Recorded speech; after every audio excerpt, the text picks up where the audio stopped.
It has been a momentous 3 days, ladies and gentlemen, here at the Overwatch Beat Invitational. But Jason, it all comes down to this. EnVision versus Fusion University. Fusion University tearing through the entire bracket, taking the winner's bracket and sitting comfortably on their throne. EnVision looking for that salty run back and a chance at glory here as they challenge Fusion University once more. Seems like they're each other's rivals at this rate, since this is the second time they've actually met each other. It looks like, though, we're going to have to be restarted here in a second, because I think they wanted to force West or something. They wanted to force a certain server, and it didn't get the right server. So it'll take a second to get into the game. It will be Temple of Anubis, though, as our first map here in this best of 7. And we do have a slightly different map pool as well coming into this. So why don't we go and just tell people about the changes here, because obviously we've seen a lot of Anubis this tournament. We've seen an enormous amount of Kings Row. I think we've seen a Kings Row in just about every series. I might be wrong. Sorry, like Discord was being really stupid right now. It wasn't loading any of my messages. Luzon Tower, Ilios Dorado, Route 66, Volskaya in the pool now. Temple of Anubis, Hanamura in the pool as well. And then Kings Row and Hollywood. It's a good assortment of maps there. I'm a little bit sad to not see Blizzard World or whatever the new map's called in there, though. That would have been fun. That would have been incredible. I think the teams probably would have rejected that a little bit, going, whoa, whoa, whoa. We're not ready for Blizzard World. We don't even know where all the rides are. But, yeah, I mean, of course... They don't have their fast passes. No, absolutely not. Do not go to Disneyland without fast passes. Just trust me on that one. But, Jason, we are getting the game. We are unpaused. We are on the right server. And I'd say, what are we seeing from this defense? But they haven't chosen anything here just yet. So, yeah, let me ask you this. They're more than happy to keep talking in chat than to choose heroes. Do you think we're going to see either team come out with the heavy tank first point strategy that was working well earlier in the tournament? Well, no, it wasn't. We didn't see either of these two teams do that tricky little Orisa under the buildings kind of thing. But I think they're just pretty much do what they've done best. Maybe we'll see some Widow. But the thing is, when we last saw these teams yesterday, Who Are You was dominating Buds when Buds was playing Widowmakers. So Buds is probably going to try to stay away from it. Well, we see that right now, where Buds oftentimes will run the defensive Widowmaker here on Anubis, but he's going Genji. I think you would rather have a top 10 anime battle with Who Are You than just get rolled over by Genji in a Widow v Genji situation. And you see EnVision, as I said up here, Jason, they're still going to respect the idea that a Widow could be coming out from Fusion University here. That's why you see everyone sort of grouping up on this inner corner. Yeah, I think we're seeing like pretty much a mirror comp between the two teams. Crimso's gonna be running the Sombra, which worked really well when they just played it. But I don't know. I feel like Beast Halo has really been a solid tank over the course of this entire tournament. Ice Shiny, he's been a little bit rough in the first day or two, but he started to really come into his own today, just in that match we saw against Snow Cloud. So we'll see. It's gonna come down to, I think, this first map really determining the pace of the series. What Aishine's got to be careful for here is that he is going to get focused a lot. Both Zachary and Who Are You weren't really shy about putting focus fire on the tanks, and Aishiny does have a bit of a reputation for getting caught out, so we'll see if Aishiny can remain pristine here and not be the target of choice. But you see the offense right now just immediately going up this upper right flank, taking the high ground and pushing back. Bud's lucky not to get picked off in the beginning, and so far EnVision actually caught a bit off guard as the initiative is fully in favor of Fusion University. They're pretty dangerous to go that route since the Naked was hacked, but they actually pushed them completely off of it because they have the man advantage. They're actually capturing the point here already. First third done. Is anyone going to force the fight? But Gravy has no HP. Buds is going to be finished off, and they didn't even get a fight here. I think the poke damage caught EnVision so much off guard here, they never had a good engage, and it just snowballed from here, Jason. It's raw mechanical outplay coming into Fusion University. There's nothing even specific to point to. EnVision just didn't pull the trigger, and they let Fusion University just pull them over. Fusion University beat them 2-1 on this map too. EnVision wasn't able to capture the second point, and weren't even able to get, I think, a third onto the second point, where we did see FU just capture it in no time. I think like their first or second attack. Well, they do have an EMP up here on the defense. Crimso's going to be the only thing that can really staunch the bleeding here. Crimso in the back. Polos is already out on the field. Doesn't really want to EMP into this just yet. Beast Halo going to fall. Big Raven Buds doing some work into the back. So that should buy EnVision the time they need here. It'd be pretty unlikely that FU is able to turn this into a winning fight. But they did use EMP in the process, and Crimso is nowhere close to another, so there's still a decent window coming up here for FU. And Krakalaka got a little bit lucky there, because he was just sitting there on point, not moving, not even shooting anymore, hoping to die, and lucky for him, McGravy didn't have his mech. So McGravy killed him just to get his mech back, preventing the stall from really coming in to buy some extra time. All right, Fusion University resetting up once more. They have the self-destruct to distract. They have the sound barrier to engage, and they're just going to open up with the barrier. Who are you? Says, yep, here comes the blade. Not really waiting too much time here. Using the blade on Winston, but it's just going to be met with the primal rage. So, well played by iShiny. Ruins who are you stay. And Buds to the back with a blade of his own. Takes down Krakalaka. 5 on 5 right now. Crimso's down, but EnVision not really startled here, Jason. They're not getting poked down too much on the hole. They're in firm control of the point, and this is going to be a win. Yeah, it also helps when Alarm got dropped relatively early in the fight too. Like, that was the moment where it's just like, yeah, there's no way they're going to be able to do this because they already lost their big healer. Kuryu, though, has switched over from the Genji to Reaper, though. I can't say I've ever seen him playing Reaper, at least casting him playing Reaper. He might have done, obviously, with Lunatic High, but I don't really recall any matches off the top of my head, so I'm curious to see how this is going to work. I think you just go the Reaper here because it's very good on Nubis Last. I think more teams are realizing you can run this here. It's effective. And if they're able to get a first pick off from Zachary landing a pulse bomb, it's going to give for you the momentum you need to work with here on last point as a Reaper. So Zachary goes for the setup, doesn't quite get what he's looking for the bomb, does do a lot of damage to iShiny though, as iShiny's able to leap out. Who are you? Still working his way in. Winston shield down, looks for McGravy. Will he finish him? Yes! McGravy out of the fight. That gives Who Are You tons of room to work with here, but they're going to have to do it down both Zachary and Krakalaka's back. Still options for Fusion University, though, as Who Are You looks for the way. That's going to be a blade come out of Buds. He's going to take Kuryu out when he didn't have the Wraith form to escape anymore, and they will be able to stall this out and will prevent any progress from being captured. Beast Taylor was a little on the point for a second, but he will be cleaned up. So well done. Really good defense there. Kuryu did get a nice little kill onto McGravy, but Krakalaka losing his mech right after that really prevented them from being able to stall out the damage they needed to finish off the rest of these targets. Buds being pretty far out. Plucked in Moira Orb, and almost gets punished. Zachary was a hot pursuit.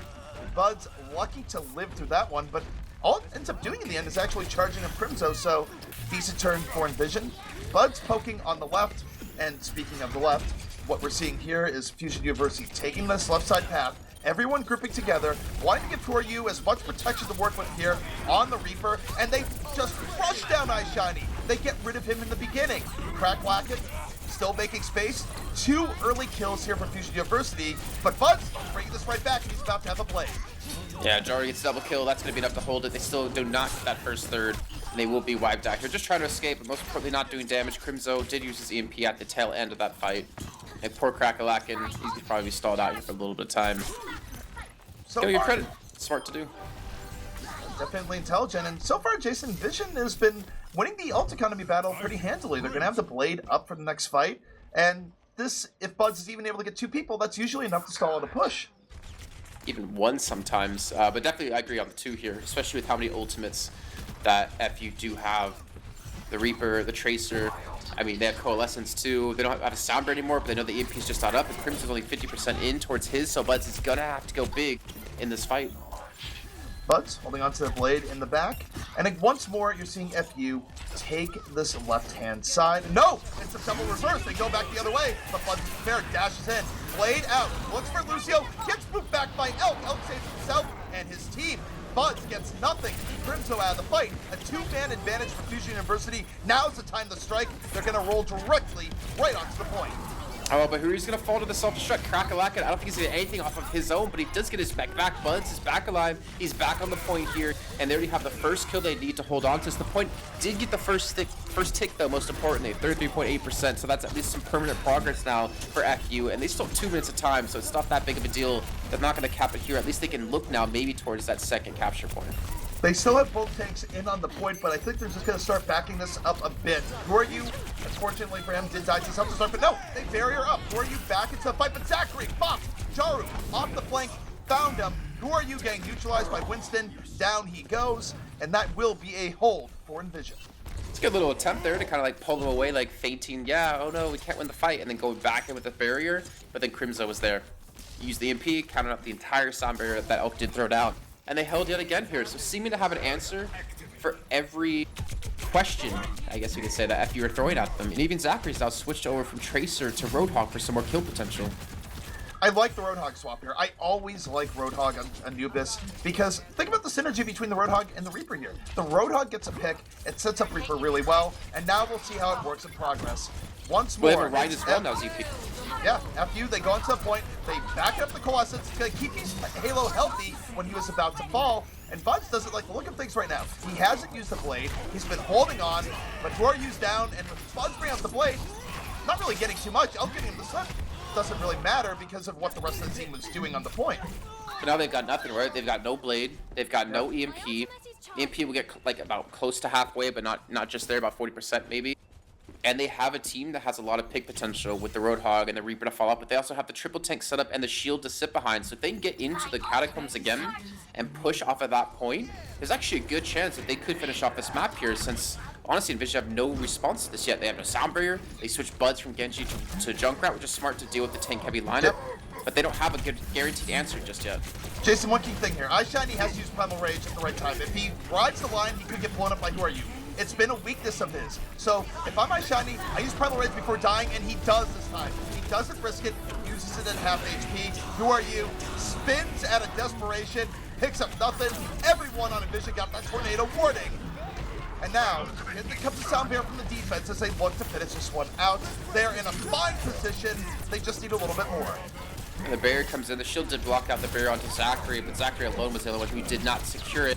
Doesn't matter though, they're actually being pushed off the point here. Zachary tries to use that whole hog, but most of it being mitigated away. He does get a kill, but again, Jarwin responds. Beast Halo comes in. He gets. Does he just get interrupted with his shatter? I think that might have happened. How? Regardless, I don't know. What just interrupted his shatter? There's no flashbang. I think it might have been a hack. Did Sombra legitimately hack him during the Earth Shatter?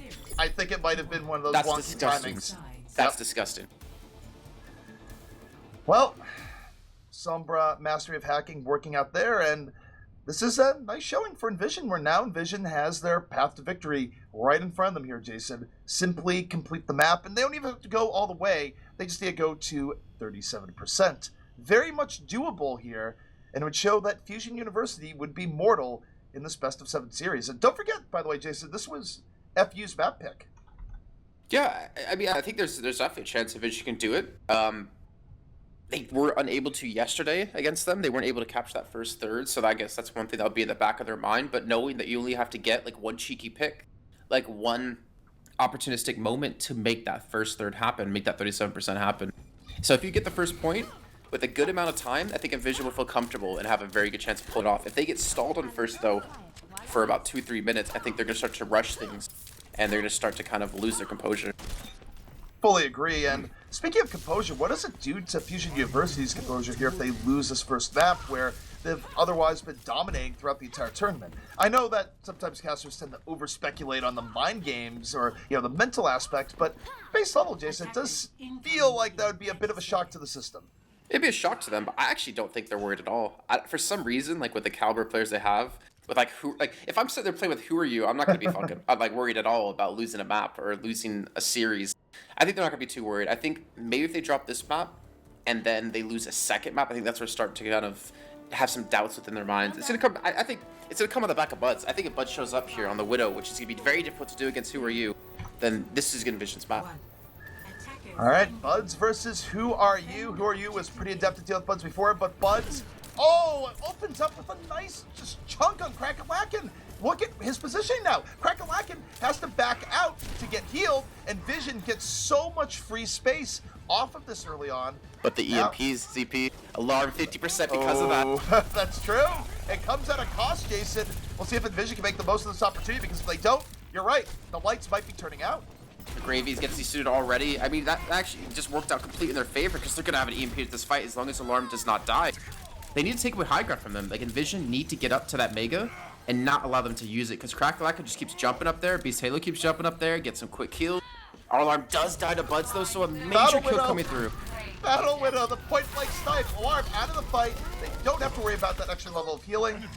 And Buds right now, holding in the back, sitting here, gets Beast Halo, perches up, is a huge factor in Zachary going down, and, well, what can I say? Works out very well. And I said healing, but I did mean EMP for Alarm, so Alarm, even though he's EMP, don't really want to drop it now, Jason, because nothing's going to happen from it. I gotta ask you, because I did not notice. What was Who Are You doing the whole time there? I assumed he was gonna go for Buzz, but did they just protect Buzz a little bit better so he couldn't get in? I don't really know. I was watching Bud's point of view, and Who Are You was Where Are You? I had no idea. So Buds gets a bit of a pass here in this case. And now we'll see if there's a little bit of momentum here for EnVision as they move in. Buds knows exactly where Who Are You is. He needs to get some kills, though. That's the whole point of this infra site up, and they're actually denied him the vision, most importantly. As long as no one falls from this infra site, I think Buds is going to have to switch. Probably going to see the Reaper come back out of them. Yeah, I don't think he's going to stick on Widow here, no matter what. Even if it works out, he's going to swap Reaper. He is under assault here to the back, and the good thing about Widow, it draws movement. They did try and flank from the back where they might have saved it later, but iShiny got picked early, and now FU could just dive without care in the world. And Buds, he's going to get caught, probably going to swap. Feels bad for Shiny too, because he got into the point, and he was like, I got Palmer Rage up, I could use it. And then gets EMP'd, and obviously you can't use the Palmer Rage while you're EMP'd, so they kill him quickly. I think that's a smart use of EMP, even if it's just for a kill onto him. I agree, but so not only did Buds not get caught, but on the swap here, Jason, he's going for Junkrat. I actually think this is fine with how ridiculous Junkrat Tire is right now. Also makes it hard for Who Are You Zachary to dive him too. Gives a little bit of additional level of protection for him and the rest of his team if he gets those traps down behind him. Yeah, the trap right now is in the doorway. If you're Who Are You, it's a little bit more dangerous to dive in. You gotta watch your step. Coalescence coming in, and Vision being a little bit more serious about pushing in. Bud so far hasn't really connected with Bud, but that's a big connection there. Finds Zachary early on. 2 quick kills for EnVision. Who Are You? Fighting Buds in a dark corridor, and Bud's able to shake the pressure.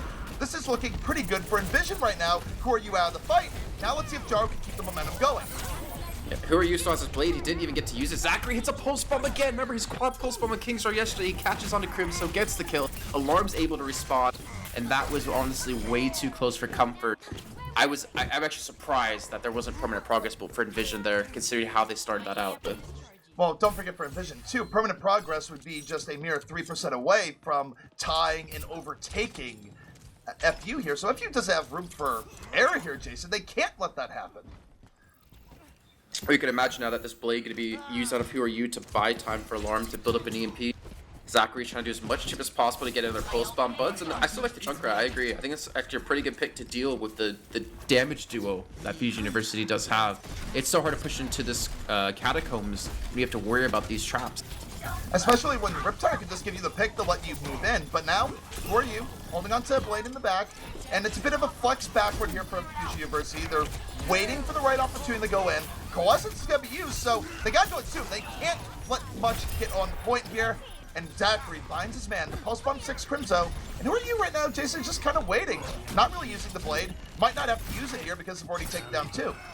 Not once, but twice now, Zachary has stuck Crimzo. Gets within the coalescence that time. Previously, it was just a random stick. He's doing a good job of really shutting Crimzo down, and Crimzo was like the big man to watch in terms of supports. Again, we haven't seen him on Zen. They've been sticking him onto Moira quite a bit more often, which is kind of sad considering what we have seen Crimzo do in the past. But as you, Keely, have mentioned, Who Are You didn't use blade in the last fight. They won it off of a pulse bomb, and now they have an EMP and another blade. I'm curious how they're going to use the tire here, and I was going to say... Does EMP destroy the tire? Sorry to cut you off. Does EMP destroy the tire? Okay. Tire doesn't care. Tire absolutely doesn't care. Unless I'm somehow wrong in this, I'm 99% sure Tire doesn't care. Bud's right now holding back. Just waiting. Waiting in the back right now, and oh, he's going to use it for the Dragon Blade. This is smart. Who Are You? Immediately has to back out even before the Tire chases him, and he can't get away. What a counter to the Tire, but that's a bigger boom. Crack-Lacken counters the engage, the self-destruct, making room, and Fusion University gonna get away with that one. Just flashbacks to yesterday. Remember Bud's killing Who Are You over and over and over again with a Tire, strictly focusing down onto that player and that player only.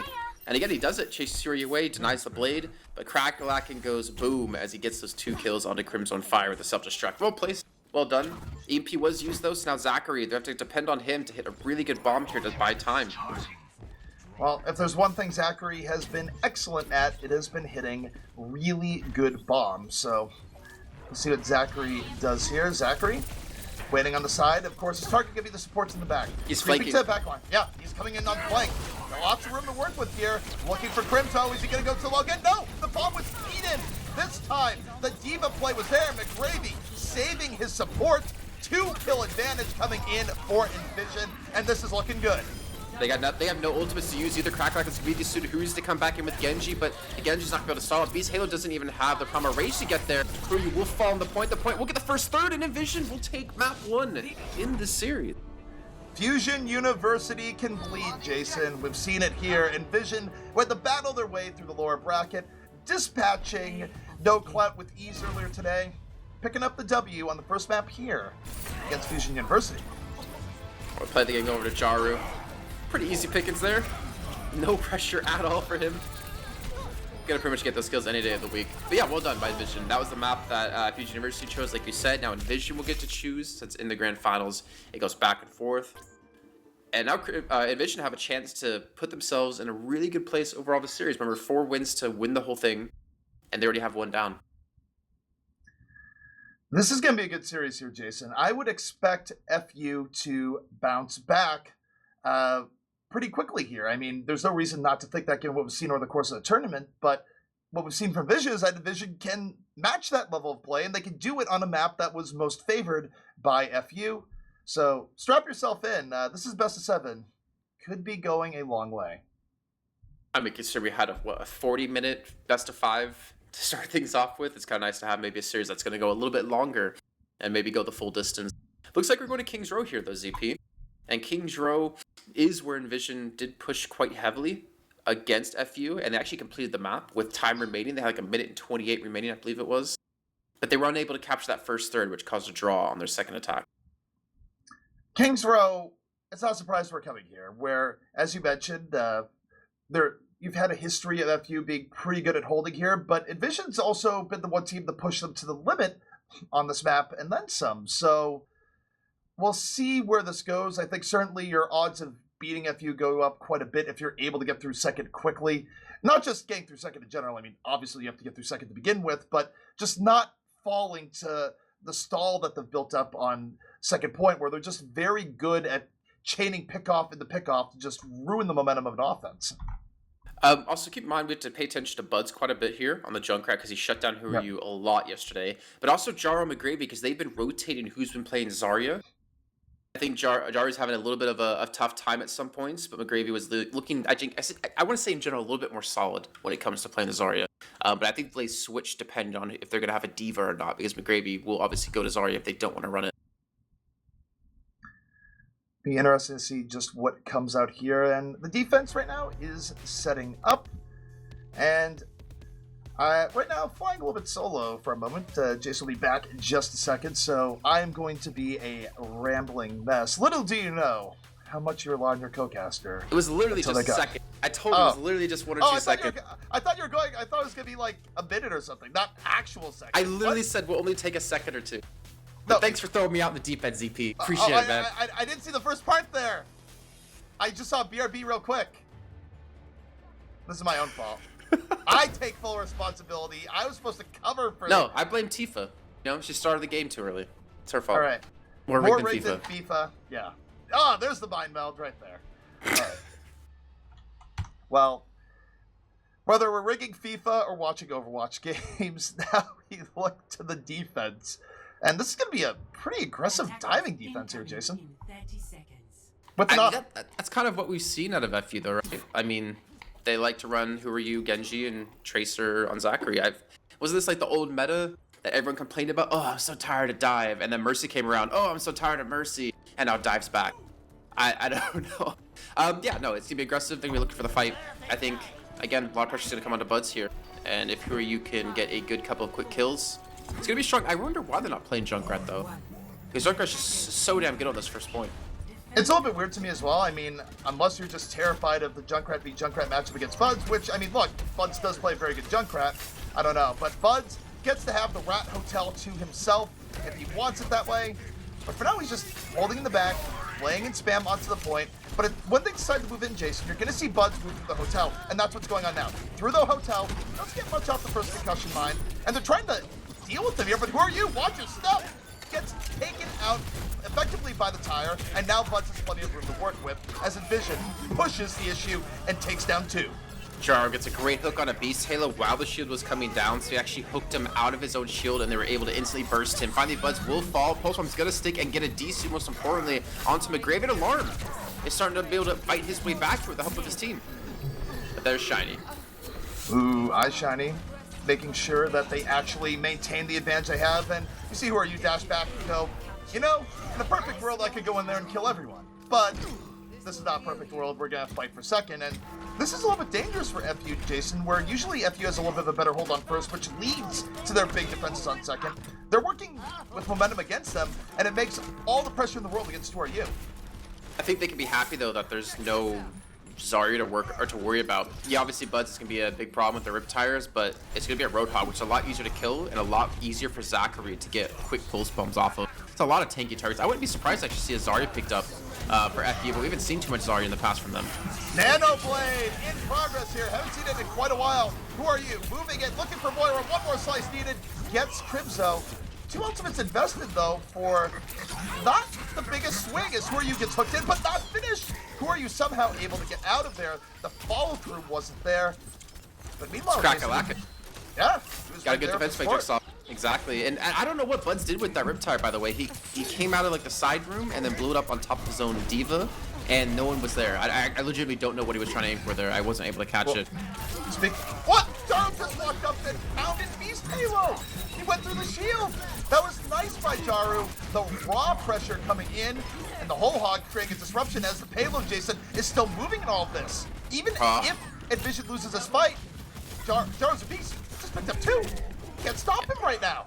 The 2 DPS. You're going to have Elko and Alarm still alive, so they're going to need to finally secure those kills to do much about that when they only have 1 healer themselves. Crackalakin trying to contest the payload. He's pretty much by himself, but Alarm will get picked off, so now Beast Halo coming back with the Reinhardt swinging away. A great sleep dart does land, and Beast Halo has a shatter, but can he get it off?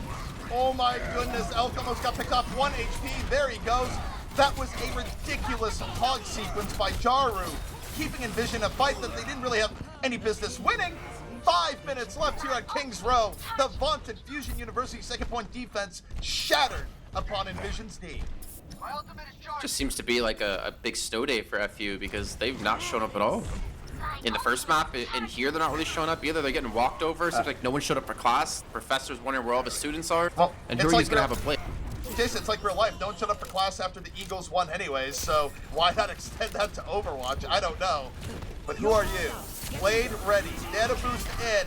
To the back. A one-man wrecking crew. That's his game. He's going to take down 2. Ultimates well invested by Fusion University.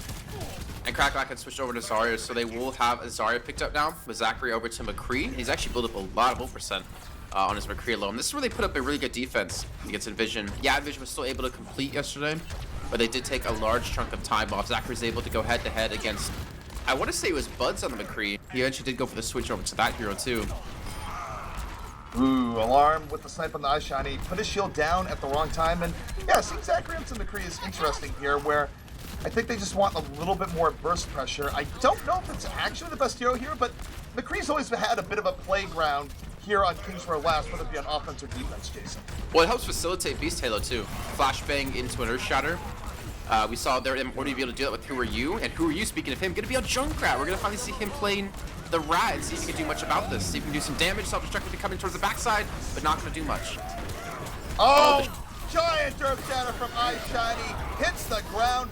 Fall through, not immediately there, but it has disheveled this defense here as Beast Halo goes, where has my team gone? He gets caught out. 1 billion members of EnVision around them, even though they're only 6. Here comes Tower from Who Are You? Can it save? No, absolutely not. The tire gets nothing. It's picked off by the Gravy, and EnVision has blitzed Fusion University to set an incredibly quick time. Oh yeah, very quick, and a little unfortunate for Beast Halo too, because when he shattered, first of all, an amazing shatter, shiny, but once he shattered after that, he tried to charge and kill Buds, but he hit the payload on the charge, and that would have given them like a DPS advantage. Unfortunately though, the Who Are You's tire didn't catch anything. The Graviton was decent. It was actually pretty good. He had to worry about, obviously, McGravy eating it, so he wanted to have a safe grab just to get a couple of guaranteed kills so they could turn the tide of the fight. But 311, that's a really good time for EnVision. They should be really happy about that. 311 is a time on Kings Row that you don't really want to look at as you swap rounds and go, oh, that's what we're up against, because it means that you can't just be happy with completing the map. You can't be happy with a minute left on the clock. It's a significant number here for Kings Row. And if EnVision can do anything similar on their defense to what they did on their offense, they're looking like they could actually open up the series for a quick 2-0 lead, which is a big turnaround in fortunes, Jason, when you consider how the rest of the tournament has gone. I've liked how EnVision's actually been open to switching heroes often. Buds is actually playing Winston for a portion of that last map, if you didn't notice. Winston didn't accomplish much, and he eventually went over to Soldier, but like that sudden switch to, oh crap, they have 4 tanks on us all of a sudden, and we don't really have a good comp to deal with it, caught EnVision off guard. Well, it also starts making the team just think about different change-ups. There are FUCs that they go, wait, now what do we do? And that uncertainty in terms of change-ups can create openings, so I'm fine with EnVision trying out these tactics. But Jason, look at this defense here. It's Buds, and he is effectively Nikolai Tesla racking up a real big bill in a hotel, or at least that's where he's going to be going, because it's Junkrat. It's the best place to hold, especially if you're not dealing with the Junkrat on the other side. Should we just rename the hotel to like Junkrat Suites or something? Junkrat stays here, doesn't pay his bill. They still let him build up credit. I think he owns the building at this rate. I think he's like the owner and CEO of Junkrat Incorporated. It was under duress. There's no other way. But Buds right now doesn't go to the hotel. Maybe they finally kicked him out. Instead, just defending this high ground, not letting Who Are You get the vantage point he usually likes going for here. And look at this. Crack-lacking. Attack from both ends. He can't defensive matrix both sides. And he's just going to get smacked. Didn't have a lot of help there. Yeah, they need to contest the point. They will eventually get there, giving away a third. But Gravy, really good by him. Something you see a lot of Winstons do, where they counter dive an enemy Winston when that Winston dives in on his team. But he counter dove Crack-a-Lackin with the D.Va to protect his high ground teammates, to protect Jaru, protect Crimzo. Buds even came around as well, so they dealt with like the high priority targets, and that's why they gave up the third, and that's why they eventually won the fight, because they got the quick D-suit, the quick kill, and then they turned their sights towards the point. Well, Jason, now we get to the part that every team dreads against Junkrat. It's time to play Who's That Riptire? Well, right now it's Buds, and no, he might not even get the show. This game show is canceled. Who Are You? Off the dive with Beast Halo. Take down Buds before you even think about pulling that cord. 2 quick kills from Fusion University, and this speed blitz has worked out so well for them here. That was the ultimate they were counting on too. McGravy's actually been able to get on towards point, and a contested Jar coming in with the attack visor only gets 1 kill, and it's only onto Alarm. They will get wiped out here, and they will be able to push out now for Fusion University. That was still a lot closer than they were actually able to defend. A lot longer, and well done by EnVision. And we're gonna see if they can turn it back into a tier or a second point hold. Jar switch back to Roadhog. I think we can both agree Roadhog did a lot of work on attack, and most likely could do a lot of work on defense. Jaru's Street Pig terrified me. There was bacon roaming the streets, and it was uncooked. And Jaru, moving forward here, we'll see what he can do again, but you have to worry about the Junkrat, but good lord, Jaru is a threat.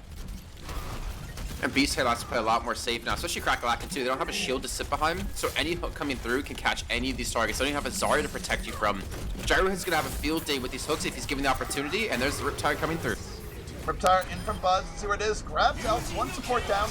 Fight not 1 here just yet though, as Who Are You comes with the blade. What an earth shot from my shiny though, grabs 2 in the tunnels. Gotta watch out when you're in the London tube. Still though, above ground, it's Streets of Tracer knows. Zachary got Jaru down, flanking around the outside. Tracer excels when numbers get low, and Zachary was still able to pull this back in FU's favor. And they still have a sound barrier too, because Out died in the beginning of that fight through the tire. So he can easily come back into this with it, but they don't need it. They're able to get the kills in time. Crack-a-Lackin and Zachary coming up big for their team. There's going to be another defense, though. And McGravy, he's not going to have his self-destruct up for a long time. They're going to have their own sound barrier, but because Fire died last, it's going to be very difficult, and it's going to be a very rushed defense. Well, we're either going to see a nano-boosted Reinhardt here or a nano-boosted Hog. The favorite putting on Eye Shiny, but the way Jaro's playing, I don't think putting it on the Hog is a bad idea, but the sound barrier is in. And there's a nano boost. Didn't see what it was on. I think it might have been Jaru. Jaro moving around, looking for that. No, it was McGravy who got the nano boost in the end. Used it to give his D.Va a little bit more punch, and Jaru just hunts down Beast Halo mercilessly on the side. It's interesting to see Ana suddenly make a comeback here, Jason. Didn't see much of her the first 2 days. Yeah, and I'm surprised. Well, I can understand it.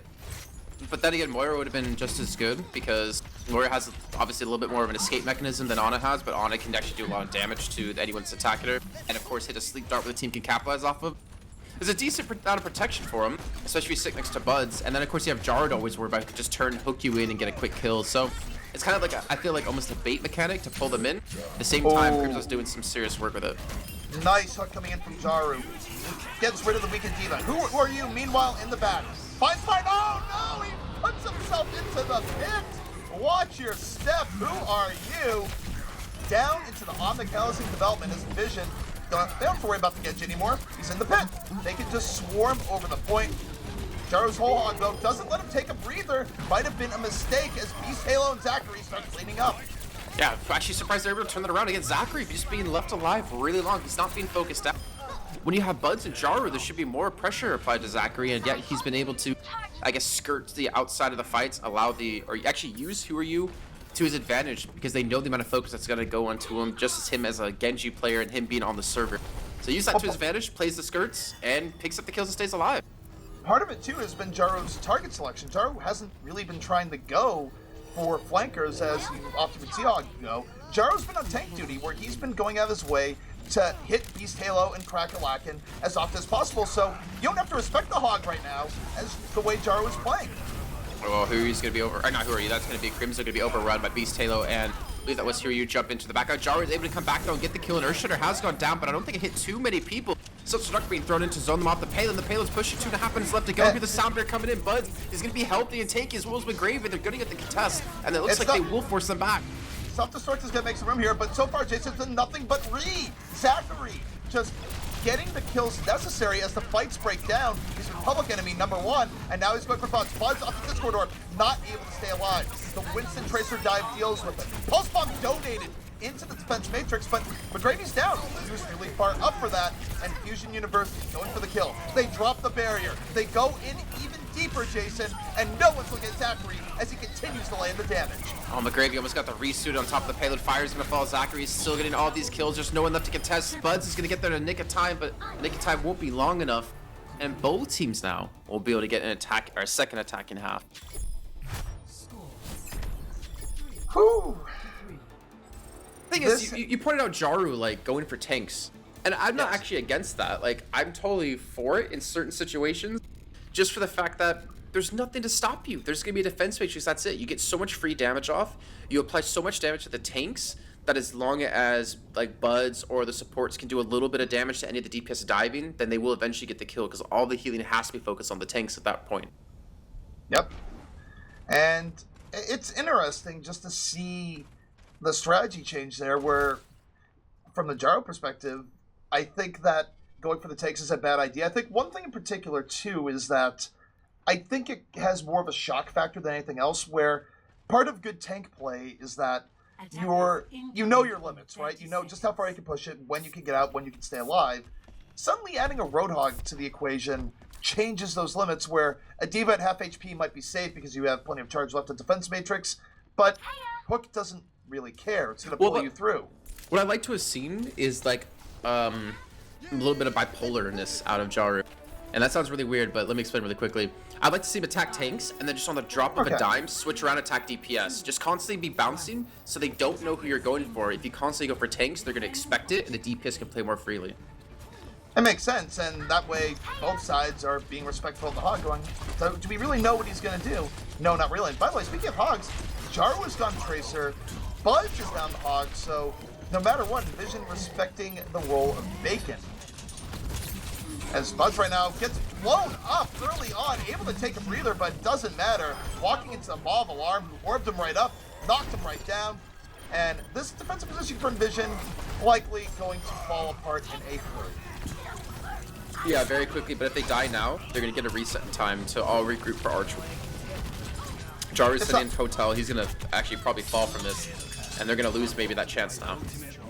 Well, he's going to fall. If he's still in Tracer, he'll be fine, but I wonder if you're going to see Bud swap off the Hog and then Jaru go to Hog here. And no, I think they're just going to stick on the current hero selection they have now. All right, well, they're gonna get a chance here. Buds needs to hit some hooks. Yeah, there's nothing to stop the Roadhog hooks from coming through. Yeah, maybe stop the damage off of it, but you can't stop the displacement factor. Look, it's coming from the back, though. It's gonna be Zachary. Get the pulse bomb. hits absolutely nothing. I think he was expecting maybe support to be there. And eventually he'll be forced to recall and back away, but they get the kill. They're going to get the archway hold down. This is where you like to hold as a second point defense on Kings Row. There's 2 big points. It's right before second, and it's right here at Archway. But we're next round, and what a hook! Who are you? Sniped from the rafters. Buds just bought EnVision quite a bit of time where there's not really time to give here for the offense. They're going to have to move in with no time left, Jason. Well, they need the time too, because Fire needs his sound barrier to have a chance to stop Who Are You and the Blade coming through. They're going to have a Transcendence to keep Who Are You alive. They're going to commit both these ultimates into this next fight, and I don't know if they have anything to stop this. They have to kill Who Are You before the fight actually begins. Here's the Transcendence, and Who Are You? He knows there's a window. Brings out the Blade. Looking for more, blown up! McGravy, the self-destruct on the top, did not care. And suddenly EnVision, it's a shift in momentum. They can move forward. Buds almost demecking Crack-a-Whack-It. Under pressure in the back. Fire going to be taken down. And it's Zachary, who again is the difference maker. Now moving to the back line after using that pulse bomb to open things up. Fusion University has cracked the archway. I'm amazed they're actually able to do that, especially when Who Are You did die off the bat. The Blade didn't net them anything, and he got blown up by the self-destruct from a Gravy. They're going to come back in. They're going to have their chance. They're going to have a Shatter plus a Whole Hog. Elk's going to have a Sound Bear. Fire's going to have a Sound Bear in a second. Ult advantage is clearly in favor of the defending team of EnVision. But if they can't get there quick enough, if somehow FU takes advantage of this quick rush defense, then we could see a potential overtime push all the way. And look at Zachary right now, in the corner, looking for sports. No, looking for tanks, just laying damage in the Reinhardt. Gets a sound barrier. Earth Shatter dropped. And Ice Shiny actually clearing the way to a degree. Got Elk 5-on-5. Bud's out of this, so a support for a tank trade. But look at Zachary again here, Jason. Darting around, focusing on tanks. Gets McGravy with the bomb right after, and now gets the move back. Apply pressure more if he wants, but no, he's going for Tracer. Tracer versus Tracer. And Zachary is there, Jaru's going to fall, and this payload isn't stopping.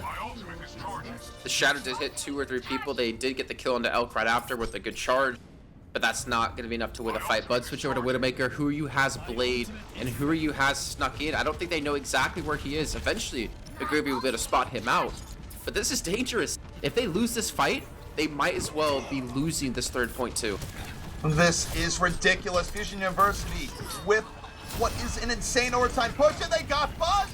Now they have the 6-on-5 edge! Well, they did lose Beast Halo, so it's a little bit more even up. Self-destruct on top. Forces Who Are You back, and Who Are You doesn't care that there's casualties. He pulls out the Blade. One support looking for the second, and no! Fire stuffs him at the end, preventing a rampage, and EnVision now looking to stop this right here, right now. I don't know how the hell EnVision held that. I legitimately have no clue. Buds died off the bat. Yep. You have the man advantage. You have Who Are You's Blade. What the hell happened that prevented them from continuing to push? How did they lose that fight? I just don't have no clue. Well, first of all, I think the self-destruct coming up from the Gravy certainly delayed how they wanted to do that. I think it picked off one person, forced Who Are You into a weird spot, and then Who Are You forced the Blade. He saw 2 supports in front of him. Even without having support really behind them, Who Are You still took the opportunity. And he wasn't able to finish off Fire there at the end, where if he had gotten Fire, maybe he backs out, gets a heal, and is there the dash reset all the way home. But instead, dies trying to take out a Lucio after grabbing Zen, and they're not able to maintain momentum when it matters most. I need to watch that back when it comes up on stream, since we're 2 minutes ahead, because that was just ridiculous. That was like almost a stroke of luck. They're 5v6, and they still hold it. But either way, EnVision, they will stop them from completing the map. They still have a hell of a lot of distance to cover, and they're 3 minutes and 11 seconds. Obviously, they're going to have overtime if they can get to that point, but they've got to get past. They basically have to get over halfway through the 3rd phase to win this map and be up 2-0 in the series. Well, not only that, but even though they had a time advantage, it's probably going to overtime no matter what here. You need quite a bit of time to get to the end. So Fusion University certainly put on a good attack there. The question now for me is, how effective is this Doomfist going to be against the offensive setup of a Roadhog and a Junkrat? We'll have to see. I think Zachary is really in a big danger here of just getting isolated and wrecked by Jaru. It's always the possibility. My eyes are still always going to be on Who Are You, though. And I think Buds is going to deny Who Are You the avenue to come in from Hotel. He's been like to flank around and actually goes in towards a different direction. He's going to rocket punch in, hit nothing. But his Ice Shine is going to die either way. As a great Discord Orb came in and the focus was there. They're going to have to back off. They're going to lose his first attack. McGravy's in the back. Yeah, you need to get out of here, son. He's suited. He's going to be delayed. They had the burst damage they needed to punish iShiny, and all fell apart from there. And Jaru, he's had enough of the hog. Doesn't actually want to run hog into this. Instead, it's going to be Cowboy versus Cowboy. Jaru bringing his McCree to the fight. Good old McFist combo out of Fusion University. Who are you? Where's he currently at? On the high ground again, looking for a different avenue of approach. Coalesce is going to be used if they try to make their push in towards the point. The charge is not going to land, but Zachary gets a Deadeye kill into Buds. Oh, Buds wasn't looking the position at the sun, gets caught off guard. And Jaru right now, he went this McCree the look for who are you, but who are you's everywhere where Jaru isn't. Can't even look at him. Who are you gets 2 cleanup kills at the very end. And that's why Jaru did swap McCree, Jason. He wants to use McCree to try and pressure Doomfist. Understood. That's the best way to do it. Get a flashbang, should be almost a guaranteed kill. But the problem is, who are you is born in the depths of worrying about McCree flashbang while playing Genji. He needs to be very aware about it on Doomfist. Cracklock full charge right now. Graviton ready. There's not Meteor Strike to go with it, but doesn't really matter. Cracklock gonna move forward, looking for the right place to drop the scrap. Now there is a tire coming in, and the tire gets Beast Halo. So now this Graviton has to be used to save this fight. It's still something they can bring back. Even down who are you? But he's not pulling the trigger, Jason. He's just waiting forever. He doesn't really have time to wait this long. Grab Deadeye. Grab Deadeye can happen. Crackalakin. Not gonna go for it. He's not using it. He just couldn't pull the trigger, and as a result, this payload's gonna start moving forward. And Zachary got a nice double kill, but double kill's not gonna be enough because the teammates weren't there. Maybe the grab was used. There was a chance, but Buds did switch to Widowmaker for a second. I'm imagining he's gonna be switching back over to Junkrat. Yeah, it does do that eventually. And now we're going to see FU trying to put up a good defense here on second point, knowing they only have to win, what, 2 fights to win out this map and finally tie things up? It's 1 fight this round. This could be a bit of 5v chess. Part of why Cracklock might have been holding there is why throw a grab into a somewhat winnable fight when look at the time. If they just delay another 15 seconds before starting, Jason, they only need 1 fight. This could actually be very smart by Cracklock and explain why he held. Who are you going to go in now? Oh, there it was! It was the uppercut to Earth Shatter. Didn't quite get as much as they wanted. Followed up by the Graviton. Fusion University's all in, but they're all gone! The Deadeye Jaru! 4 kills following through. And this ult combination fails from Fusion University. McGravy train. The McGravy train here just won him that fight. If he did not hit that grab, they would have all collapsed on top of that Earth Shatter and killed them off. That was so well timed. He gets it out in the nick of time to save this map for them at the moment, but they still have a lot of progress to go here. We've hit overtime. They have a tire out of Buds, and where's he at? He's in the front of the payload. He's not going to be sneaking up to the side to catch him off guard. And this is where Buds can just use this tire, as you mentioned, keep the momentum rolling forward. He's got to expect Buds here to roll to the left, use the tire, have it go through the window. No, right now, he's sitting back. He's just spamming through the window. This tire could be crucial. A good tire here, Jason, can win the game. There's no ults up for the defending side. Fusion University have nothing, and they will have nothing to defend with. They have to win off pure mechanic. Buds, if he hits a tire, if he goes down, this could be the make or break point here. Who are you off to the side looking for the avenue to attack? The final fight is happening. He's letting it rip. Tire going around the side. A little bit of parkour. Going, moving, gets Reinhardt. Buds gets his target. Crimso following through. 2 kills from EnVision. They have space. Buds piles on, and EnVision going to be stealing Kings Row from Fusion University. Now up 2-0 in the series. Dear Lord, that was way too close for comfort for both those teams. Buds taking Beast Halo out of the fight, gave them no frontline protection, gave them no way of holding on to that point. So well done. And again, McGravy seriously won that map for them there. Yes, Jaru got a Deadeye, but if they did not grab when the Earth Shatter came down, they all would have been wiped. So well done. MVP there was McGravy, easily. Whew. EnVision coming out strong, even as Fusion. I mean, okay, look, let's just be realistic. Fusion was saving all for that second point fight. The fight in Streets, that was the fight they needed to win. It's where they had a bit of an ultimate edge.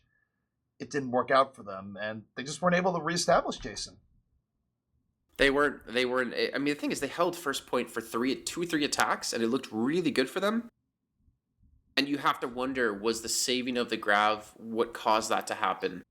And obviously, like, with the dominance following in so many awkward positions, you can't really blame, I think, Crackalakin at all there. it was like a stroke of luck almost that McGravy hit the grab at the same time the shatter came down. Like that they wanted to force the fight at the same time that you hit the uppercut and Beast Halo laid down the Earth Shatter. Yeah, it makes sense. And I mean, I understand the grab decision making that was going on there, where you look at it as like, wait, saving, doesn't go for it. And I mean, they saved everything for that one fight. It just didn't work out. And that's sort of the gamble you make, right? Where you have a situation where you could use an ultimate to win a 50-50 fight, and you think you're going to use it to win a 90-10 fight, but feels bad when you also end up losing the 90-10 fight on top of it. Just feels like a Fort Miners song. Like 10% luck there was enough to help them win that round or to win that map in overtime in a 5-5 fashion. It looks like, though, we're going over to Dorado now. Remember, maps do bounce between the teams, so Fusion University should have chosen this map. And I believe they did play against EnVision yesterday on this. And do you remember what happened, CP? I wouldn't blame you if you didn't. They played against EnVision on this, and they got crushed. They couldn't even get through first. And exactly. That's why I wasn't going to blame you if you couldn't remember. Yeah, it was like, wait, it was so quick. Did Dorado even happen at all? Was it just a fever dream? And no, it wasn't a fever dream. Fusion University just sort of put their mark on Dorado, and unfortunately EnVision was there when that was happening. But EnVision has also had a day to study game tape here and make adjustments. Well, I think the adjustment going to Dorado is don't play Widow into Huryu's Genji on the first point. I think we're going to see Junkrat come out and maybe see Roadhog again, actually, out of Jaru there. Because then you give a lot more threat to Huryu. You don't allow him to just snowball these fights with the dash resets, with controlling things really early on. And we're going to find out as we're going to see them defending here, since we didn't get to see them defend much, since all it took was a first point take for Fusion University last time.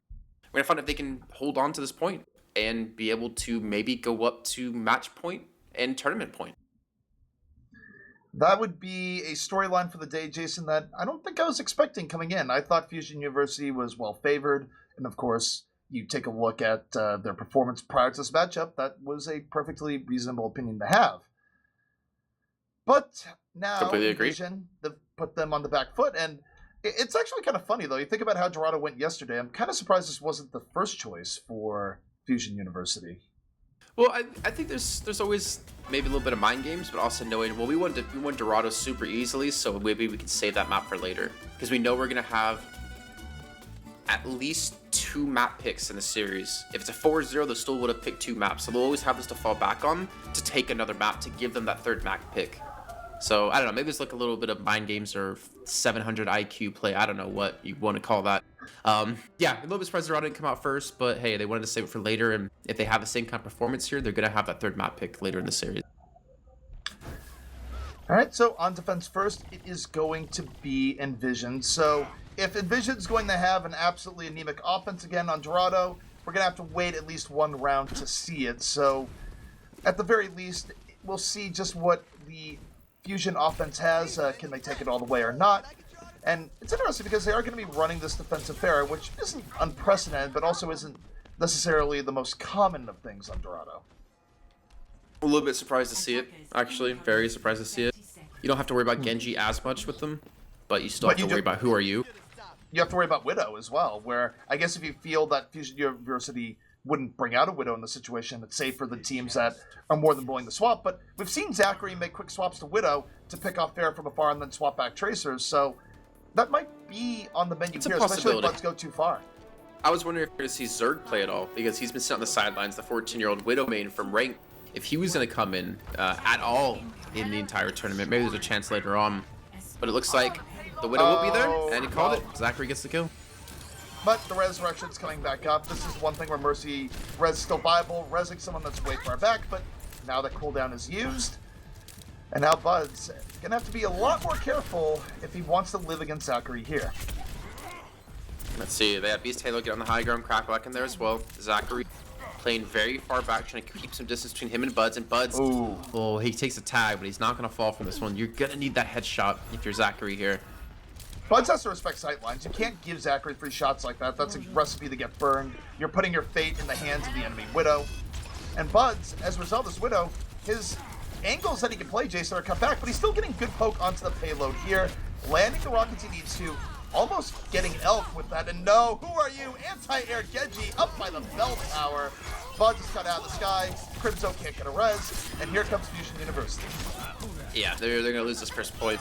That was just well played by honestly, who are you? Even though I did like Bud's position, he was doing so much damage to them as they're pushing through the archway, but he got a little bit too close. He had to take in some chip damage from someone else. I think it was Alarm that hit him, like with the Discord Orb and some damage that allowed Hiryu to get the kill just with his dash alone. But let's see, second point defense. I haven't seen this in a long time. Let's see if they're going to be able to do much about this, though. They have the Bara still, which is a little bit surprising. Well, Zachary is on the Tracer now, so Bud's going to have more room to work with, although, who are you? You mentioned the other day, somewhat known for being a bit of an anti-air Genji, more so than the average Genji is, and with the Discord Orb on Buds, it's still going to make him play more defensively than you'd probably like. I'm worried about their ground battle. If they can survive the damage that's coming their way. Shiny, again, the first one going to fall. Fire falls as well. They don't have the healing to keep people alive on the ground, especially when they start to focus some targets. And Bud's using the... He's going to swap. Yeah, he's going to have to swap now.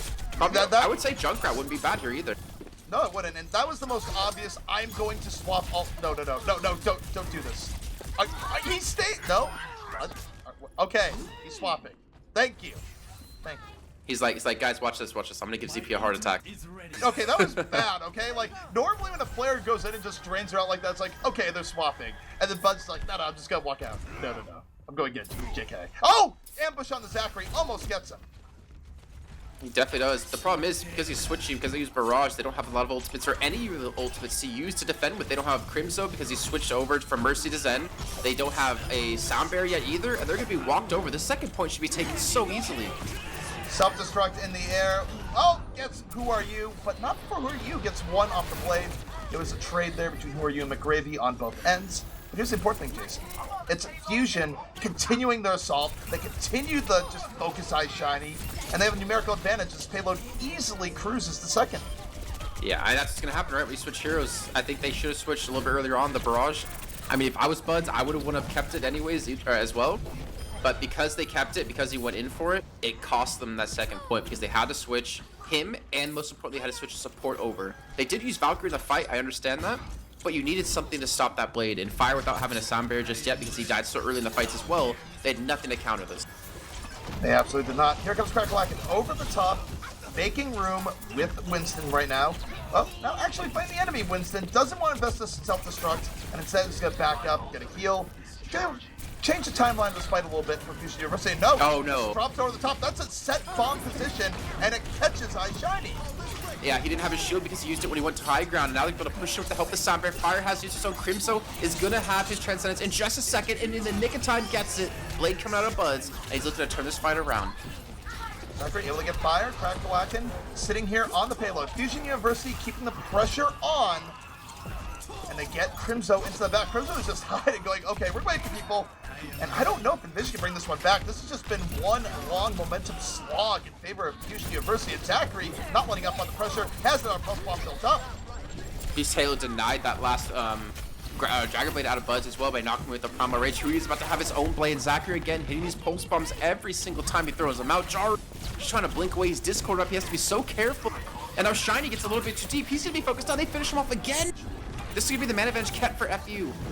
Man advantage kept for FU. Zachary right now staying in. Eye Shiny out. Can anyone take out Zachary right now? It doesn't seem to be happening.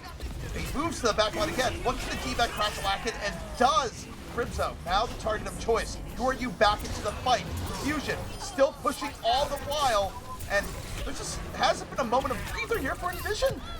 No, it's just been a constant battle. And it's a constant battle. They have not been winning. Buds is finally going to get Zachary down, but he's going to be taken down by Hiryu. The payload's going to continue to push. They're going to come in with McGravy having potentially a self-destruct a second, but that Sound Barrier again out of Elf. Plus the Transcendence of Alarm is getting the longevity they need to win this fight. Need to win this fight. Alarm holding on to Transcendence, going to drop it on the point. Victory in sight right now for Fusion University as Zachary moves forward. Pulse bomb ready, moving in, attaches to Winston, stuck. Boom! Out of the fight. Zachary looking for more. But there's the barrier. And Blood does have the blade. Holds. He gets blown up. He couldn't turn the corner, Jason. They got to stall now. They have to stall to allow Buzz to get out of spawn. They have to let him respawn to have a chance to contest his payload. Jaru's going to sneak his way in there. He's dodging every shot he possibly can. Shiny. He just needs to stay alive for a few more seconds. Buds, can he come in now with the blade? He's going to pop it. He's going to get the contest, but he's not getting any kills. Not getting what he needs. And I will say this much. for a team that was perpetually losing on the last point there, they lost well. Guys, we have to apologize for a third time. It is messed up. We have to remake it again. No, finally. All right, I mean, I could troll our audience that much. I've definitely done it in the past, but I had a heart this time. And we basically made you wait an extra 10 minutes so we could get accuracy, ladies and gentlemen. It was 204, but now we're 205. Jason, this is big. I used to be 204, and then I was 205. I don't think that works at all. Dear Lord. All right. So, we're going to finally be underway now with the second half of our third map. We did have a 205 finish from FU, and now on the attacking side, it will be EnVision, as it looks like maybe we'll see another Widowmaker, as Zachary's getting upset that he is 25-2. Zachary is so incredibly hurt. Like, okay, Zachary, let's put it to you this way. Winston's lab is still likely tracking this tournament, and they'll probably have to do a little bit of changing on their side, but they'll probably be able to get the full stats of the map. You're fine. They have it, even if the in-game client doesn't. Have faith. Free plug, by the way, Winston's Lab. Contact us for more advertising. Are they paying you for that? No. Well, you know what you don't have to pay me for? For drinking a delicious Soylent. Oh, finally, Alarm says something. I was saying in chat, I was like, who are you and Alarm have not said anything this entire game when everyone else has been typing in chat, and he finally says something. I think that's just, like, smiley face. Here we go, kicking things off, and EnVision finally on the attack. Bud's gonna be on Pharah again. He's not gonna have a Widow to contest him this time because Zachary won't have the opportunity to get the respawn back in for it. But he does some decent damage to Elk already off the bat, hits him with a direct rocket. On Buds has the better of Who Are You? Who Are You just barely able to get out, took a rocket to the face, had to dash away, but couldn't dash away from Jaru, who caught him off guard. EnVision making the most of their opportunity here, Jason. Definitely a better 34 seconds than what they had last time on the first time. Maybe they paid off Tifa here to like force the restart just so that they could talk things over and plan what they were going to do. I mean, there's a meme for a reason, Jason. I like to believe that memes are truth, and who knows? But in all seriousness, EnVision, or sorry, well, it is EnVision. It's just the names on the lower left are screwed up. It says Fusion University, but truthfully, it's EnVision. So there. Well, there's going to be a contestant on the payload on the first point. iShiny's going to get a good D-suit on a Crack-a-Lakin, so it gives them an opportunity to continue to make this push work. And again, iShiny picks up another kill. And just like that, they're going to be able to clean up the rest of FU and secure this first point with a very good time. Considering they didn't even capture first last time they met yesterday on this map, they're looking like a completely different team. And what it came down to is that Bud's got the better of Who Are You, where he was able to isolate him out, got the early rocket, which got him out of the fight, and piled on from there. So this would be huge for EnVision. Jason, if they take this map, they're going to be one map away from winning this grand finals, and so far, it's not looking close on the Dorado attack.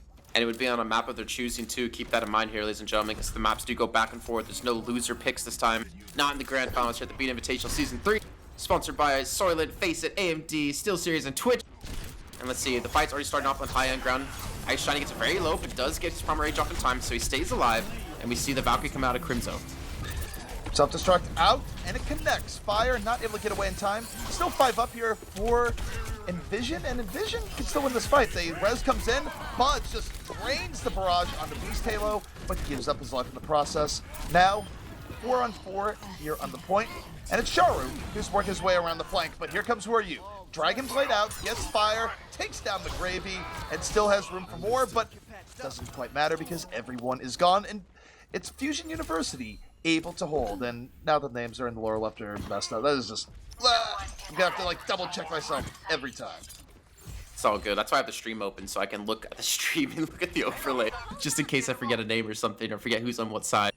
But going to the next attack here on the high ground, you can already see though, Zachary did switch to Widowmaker and was able to shut down Crimzo on the Pharah, but they've switched off the Pharah and the Mercy. Sorry, they killed Crimzo on the Mercy. And they've got the Genji and the Zenyatta coming back into this one. This is why they failed in second point defense, because of the big switch they had to have happen, but let's see if it works a little bit adversely here on the attack. Well, it is a little bit back and forth right now on both sides, but this still favors the defense in the situation. Who Are You? Holding really far back right now, not really part of the main fight, as Crimzo gets to work. Crimzo opening the way for EnVision right now, and that was just a strange fight for Who Are You. He was very out of it most of the time. I think some wires got crossed on the defensive engage. But Jason, the defense can still come out strong. Fusion University has both Transcendence and Barrier up, and you got to go open with the Barrier and layer in the Transcendence after.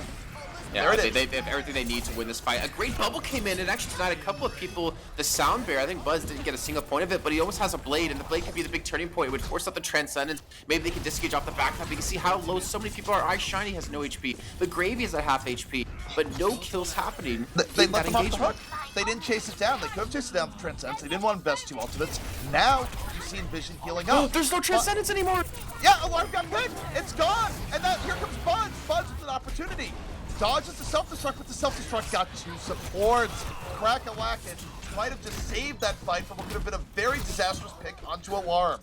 Zachary comes in, and Zachary needs to stay alive. He needs to buy some time for someone to touch it. It looks like Korea's going to be there now. The Transcendence will be used on Alarm. They will get the second contest. The self-destruct going to go off. The bubble will block out all the damage, but Buzz will get the kill.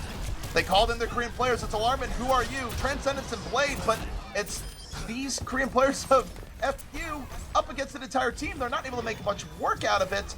And now you see EnVision piling on, where they're continuing to invest ultimates into this fight. They have a numerical edge. Buzz looking for the dash reset, not able to finish off Elk, who has the Harmony Orb on him, dancing in and around on the point. Eventually, Buzz gonna get taken down as Zachary rejoins the fray. Big kill out of Alarm too. He had 1 HP left, and he finished off iShiny, who was chasing him from the high ground down below. And they've been able to thwart this attack. 1:40 remaining. And FU have been able to maintain the second point, especially after the start where Jaru hit a great pulse bomb onto Alarm, giving them almost a 1 fight, but the stalling coming in and crack-lacking, getting a double kill to Crimson Fire, turned that fight around, and it gave them this hold. But can they continue to do it for the next minute and a half? And it's been a big swing in fortunes here, Jason, where the beginning of the map was looking all in favor of EnVision, but they've hit a brick wall here. They've given FU a chance to catch their breath. Now as we move into the next fight, Buzz has to be the one to watch, but he's going to have to get through not 1 but 2 support ultimates, so going to be a tough ask here for Buzz. Yeah, Alarm has another trance. So like back-to-back fights with Transcendences, even though the last fight did last really, really long. Beast Halo's going to go in, but Gravy's going to immediately chase him down looking for that initial frag, and they won't get it. Beast Halo just gets his promo rage up in the nick of time. He was at 99%, pops it, stays alive, backs out. Crackler will get desuited, but Beast still Halo's still in looking trouble. good. Beast Halo's going to fall, and they still have both support valves up. That was a huge misplay by the tanks of FU, and that means Buzz is going to move in. Alarm doesn't really want to transcend here. Doesn't have to. Buy some time dancing around the pillar. Buzz is down, but it's still a huge edge right now for EnVision, and these support ults that should have won the fight are merely just going to stall it right now, Jason. Well, Who Are You does get taken down within the Transcendence. Jaru's looking for another, this time on a Beast Halo. And he's not able to kill him, but able to get a lot of damage down. That's going to be the Sound Bear invested. Crimson is not going to get the benefit of that, which Beast Halo will take advantage of, get a quick kill, and FU are still holding this point.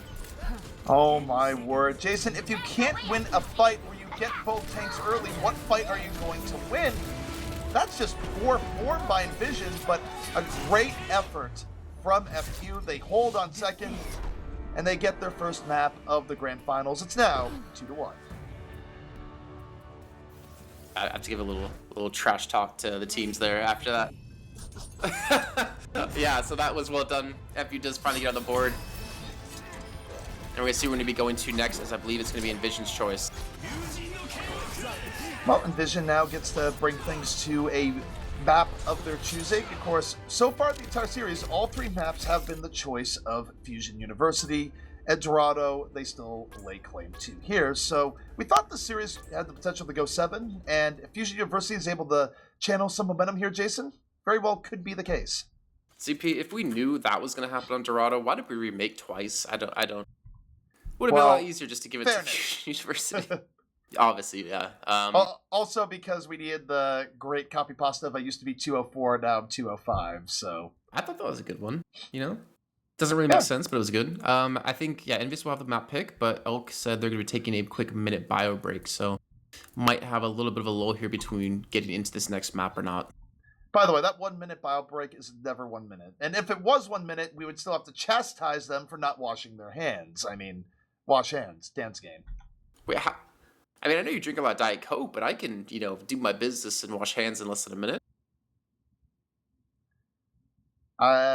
You have an exceptionally small ZP bladder. exposed? You have an exceptionally small bladder, Jason. Or, well, no, I'm not saying that straight, but there's a great fall through on there as well. I don't know what you're talking about. I don't believe you. Anyways, we're going to be waiting for the EnVision map pick here. And Jason, where do you think we're going to go? I'm sorry. Where are we going to go? Well, again, just to reiterate the map pool. Let me pull it up really quick. On Discord, not there. Okay, looking. So best of 7, we have Lijiang Tower, which you have not played yet. We've got Ilios, Dorado, Route 66, Volskaya, Temple, Hanamura, Kings Road, Hollywood. We had EnVision take us over to Temple of Anubis before. The Kings Road's already been played. I think maybe... Temple was played earlier in the series, so... Lijiang Tower? I think Lijiang's a safe bet. But I think maybe Lijiang Tower. I think the problem with going Lijiang, though, is that I still feel like between the two teams, Fusion University has been a cut above in actually winning raw team fights. So, do you really want to bring it to Control? What about Hollywood? What if you brought it to Hollywood here? I mean, Hollywood. You're right. I was gonna say Hollywood is a choice, but I feel like EnVision will be stronger in general when it comes to Control. I think that's maybe where FU's looked a little bit weaker in map types. But obviously, you know, there's going to be an Ilios left. If imagine EnVision do win this map, they'll be up 3-1. Then it'll be FU's choice. So they have to win no matter what on a choice of FU's choosing to be able to take the series. All right. Well, Lijiang will be the next battlefield, and now let's drill a little bit deeper here. What do you think we're going to see in terms of Pharah play? Where we've seen Buds on occasion go to Pharah, but throughout this tournament, he's kind of shied away from that, gone more into the realm of running a soldier versus Pharah rather than fighting that straight up. And who are you? He sort of waffles between, does he run a Pharah? Does he run a Genji? I certainly think Genji is his sort of safer spot of the two, but it still could break down either way. Well, keep in mind, we've seen Who Are You play Pharah, but he played it without a Mercy. So he's like more than confident or capable or whatever you want to say to play the Pharah in these situations and not really worry about going up against another Pharah. And as you mentioned before, Buds has been, said many times. I believe you said Tailspin even said that Buds is one of the top Pharahs in North America. I would imagine we're not going to see too much Pharah. I don't know. I'm not a big fan of Pharah at the moment for some reason because I like to see the extra healer being put towards the ground wars because it's just all about burst damage, it seems these days, killing off the tanks. And by having a second support who can heal tanks, you provide a lot more longevity in the fights. Well, the other problem there, too, is Pharah, even though she is exceptional in and of herself, you sort of have to bring on the not-so-exceptional hanger-on. It's like the part where you're working at a company and you really want to bring on someone that's great, but he insists on bringing on his friend who is terrible. That's Pharah and Mercy right now, where you run the Pharah and you go, I guess Mercy can come to the party. Or you have the really cool kid who has the really lame friend. Take your pick. It's sort of. I don't know. I was a lame friend in high school, so I don't know what you're talking about. I mean, I was also the lame friend. I'm not fooling anyone, but I also did have the really cool friends. So I just didn't get in those parties. you were just lame. That's what you're. I wasn't friends with the cool guys. No, that was the stay home and play WoW maneuver. That's the maneuver I chose. Hey, there's nothing wrong with that. I had a lot of good times in WoW. As did I. I rigged Alterac Valley all day long for the summer. It was great. But Jason, we are getting into the game here, and all right. I bet you were alliance, weren't you? I was. Oh, you disgust me. But I was a warlock, so I just continually got destroyed by undead. So I suffered daily punishment. Good. Well, anyways, into this game, we're gonna be on guard, and so far we are gonna see Crimzo and Bud. So we're gonna have the Pharah come out. Huryu is still gonna be the Genji, and Huyu's already on half HP. So is Zachary. They've taken a lot of upfront damage. Buds is doing great poke right now. They were smart to use the building for cover. It meant that the poke didn't turn into deadly devastation. And now they move it on to a point which is a little bit less good for Buds. And that early pick on the Jaro happens. Jaro goes a little bit too deep. And early poke or not, EnVision wasn't able to capitalize. And it's going to be FU taking first control at this point. Okay, so using Fair's greatest weakness, buildings, to to win that fight. Buds was going to get killed at Zachary while being damaged to him, so that gives him the ability to come back into this fight. And Bud's actually separated from Crimson for a little bit, but is feeling confident enough to keep continuing to get this chip damage down. 80% and counting for his ultimate. Kraken's able to respond. They're just kind of installment at the moment, but with one more kill, they could turn this around. They're working on it right now, but even though Buds has been landing decent poke around the sides, the ground war has just been going so solidly in favor of Fusion University that it doesn't quite matter. Oh, Jaru, the pulse bomb takes down 2. And suddenly Jaro says, by the way, I'm pretty good at fighting on the ground. And that's going to be the break in the action needed for EnVision to turn this around. And more importantly, Jason, look at what this does to Buds' positioning, where this is where Farah shines on the stage, where you get to go to the air and just lay and poke before the other team can even engage. Let's give credit to Jaro, by the way. He's actually been hitting a lot of really good pulse bombs in this series. Now the Dragon Blade and the Cyber coming in. Who are you looking for the mid-air kill on Tafar or to Mercy? He's going to get Crimso eventually with the help of Krakalakin. So they have the man advantage at this one, but Buds is still sitting on the barrage. Still looking for an opportunity to use it, though I don't know if he's going to be able to. Buds just hasn't been able to do enough there. Buds was staying low to the ground. I think he was worried about a Widow swap or something, and as a result, didn't get the poke needed early on. The hard dive came in, but Jaro once more has been the difference maker here, Jason, rolling around the back, and EnVision still might get away with this one despite the good engage out of Fusion University. Well, to be fair, FU used a lot of ultimates to get there. They used like the blade, they used the sound barrier, they used transcendence after that. Like they committed a lot into this fight. If they don't win it, I'd be very disappointed. But that didn't happen. That didn't happen. Nope, let's ignore it. He went for the barrage, Beast Halo dropped the bubble, and he blew himself up. An utter disaster coming in for Buds. That means Beast Halo's still alive, and he knocks the Gravy right out of there. Well, Beast Halo, he's still looking for more though. He's still alive on point. iShiny has used his Primal Rage, and iShiny's looking for Beast Halo to knock him off the map, but they maintain control 68%. They're still holding on here, and considering this has been a long, drawn-out, extended fight, EnVision are doing wonders. EnVision's doing really well despite being on the losing end at points, and anytime they get the losing end, who do you look to? The only, well, one of two people on fire, it's Jaro, who has been getting picks into the back line, and it hasn't really mattered that Buds has had a rougher game here, not when Jaro isn't getting focused, and at this point, if you're Zachary or who are you have to spend more time looking at Jaro. You can't let him rip you apart. Well, it's just like for Zachary with who are you, the focus on him, with the focus on Buds, Jaro has the ability to excel finally and be uninterrupted. Who are you trying to chase down on a fire escape? He gets the move away. Who are you going to get nothing with that blade? Valkyrie's going to come in, the AoE healing's going to be there, and they're pushing back in to hold the point. The air has never felt more sliced, Jason, than that situation there. Who are you? Got juked. iShiny, though, out of the fight, Zachary invests the pulse. 6 on 5, an opportunity for FU as they try and stay in this control round, and they are. So far, Jason, the Tracers have definitely been the star of this for me in this round so far. Yeah, easily. But luckily now for EnVision, they got a pulse bomb off Jaro for the Tracer. They've got Buds with a barrage in just a few seconds. I mean, Gravy's going to have a self-destruct, even with a sound barrier. Our Alarm is going to have to be very careful about what he chooses to use this. And kind of surprised that he didn't commit into the last fight, considering they needed to throw everything they had into that point. Because if they didn't cap it back, they lose the first point here on Lijiang. All right, Buds creeping over the top. Barrage soon to be ready, and he's being a bit stealthy here. He's not going for poke chaser because he has Barrage on the mind. He just wants to swoop down and immediately drop it, and he can't. The Transcendence comes out immediately. His plan ruined. Almost ends up dying from Krakalakin's dive, and the entire plan went awry. iShiny was committing to it. That was the plan. iShiny died, and now they have to wait, and the ideas and dreams of the ambush barrage ruined by a quick Transcendence out of Alarm. Yeah, but then now they have nothing. Like, they're going to have a barrier up in like 10 seconds time. There's this giant window for them to play with here. Jaro has a pulse bomb so you can stick out to prevent him from surviving this and getting that ultimate off. Who are you? He needs to have a good blade here. He hasn't had a single good one so far in this map. Let's see if he can do it here. As a pulse bomb, it's going to stick. It does almost kill Beast Halo, but Beast Halo escapes. He gets out. Who are you? Almost got double rocketed there. Now he goes in with the blade, but look at Buds over the top. This is where you drop the barrage. Right in Who are you space. Oh, goes the other way into the Creed Future Vacuum. Gets nothing.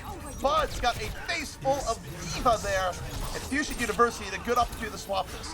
However, you do have this Transcendence for FU, making space, stops Jaro in his tracks, and you still have tank pressure in from EnVision, but it's not quite enough, Jason. They're still outnumbered here on the point. Buds, though, back in, but his team is dying all around him. Yeah, the res coming through. It's not going to work out for them. I think if you're EnVision now, you got to hope for Control Center to come up because you need to have Buds on the Junkrat. Exactly. Yeah. You need to have that threat. I still don't necessarily 100% agree with the Pharah play, but they're still committing to it. They still use it almost, every time now when it comes to that. And we're going over to Night Market, though. So will he stick to the Pharah or will he switch things up? He played Soldier earlier against No Cloud. Keep that in mind. I think here he's not going to run the Pharah. And yeah, you take a look at it. Buds is going to the Soldier. So I think this makes sense for Buds. I don't think he really likes running Pharah too much on this map, though we've seen it before. And the interaction between Soldier and Genji is interesting here. Of the two teams, FU's going to be much more interested in a hard dive than EnVision's going to be. EnVision wants to do the counter dive where they wait for the dive and punish, and that means if you're EnVision here, you want to get to that point immediately. And I don't think they realize that themselves. They're getting to a courtyard battle. That's bad. That means FU can come in over the top and set the terms of the engagement. iShiny, lucky not to get too focused there. Well, the whole idea of like Soldier and Tracer is to do a lot of poke damage before you actually force your engagement or disengage if they dive you.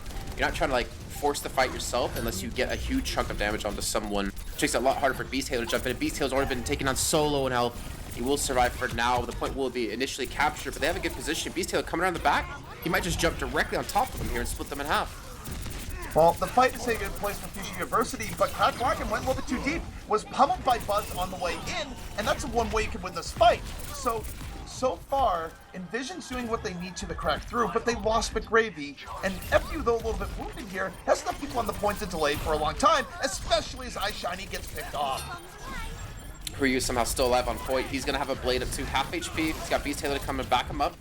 And it looks like eventually it will go their way. Ryu uses the blade again, not really 100% necessary. This is not the first time we've seen them do this so far today. That was a question mark blade. That was confusion blade because it confused us, Jason, and it confuses the other team, but it doesn't really help you win. Still, you look at the offense as they set up here. The offense is going to have both support ults up, and it's going to be a game of support ults here on both sides, where depending on how the Zens and Lucios play, it's going to decide this fight. Let's see, who are you trying to push in? He's got Crackalack and a Beast Halo as well, trying to catch someone off guard. It's going to be Buds. They were chasing, but Buds can just run away from this one. Beast Halo popped that problem right, trying to knock people off the point, trying to knock them off into their death, but it won't get a chance to. That was just awkward. Buds got totally split from his team, and FU knew it. They rightly dove on him when they saw it, and that ritual suicide you just saw there, that's a reset. That's where you go, guys, we messed this up, let's try again. And Jason, they might only have one good attempt, but that attempt is going to be loaded with power. Look at the ults coming up here for EnVision. Yeah, the Trance and the Sombra, though, is going to mitigate so much of that. They need to like bait up these four ultimates and then use these ults, or maybe try to catch him with a self-destruct, but a perfectly placed bubble out of Beast Halo catches the self-destruct as it lands in, saves his team. Buds gets one kill, yes, but now the Transcendence will be used. Elk has a Sombra to use off the back of this to keep them healthy. Who are you got the classic decision of you can have any flavor you want so long as it's death, where he can choose the self-destruct or the attack visor. He chose door number 2, and now Bud's working his way. Oh, he runs into the attack visor. What are you doing? Yeah, but he dies to self-destruct himself, so Bud's gonna be out of the fight. They still have a lot of people left on point. I think they have about 4 here against the 2 of EnVision, just trying to stall McGravy by himself. Needs to buy a little bit more time. The blade comes out, he'll be finished off. And I think that will mean Fusion University gonna tie things up in the series. 2-2 on the series, and it's not that EnVision didn't make it close. They definitely did, but the dominance, certainly on Night Market, going the way of FU. And this doesn't really surprise me, Jason, just because I think of the two teams.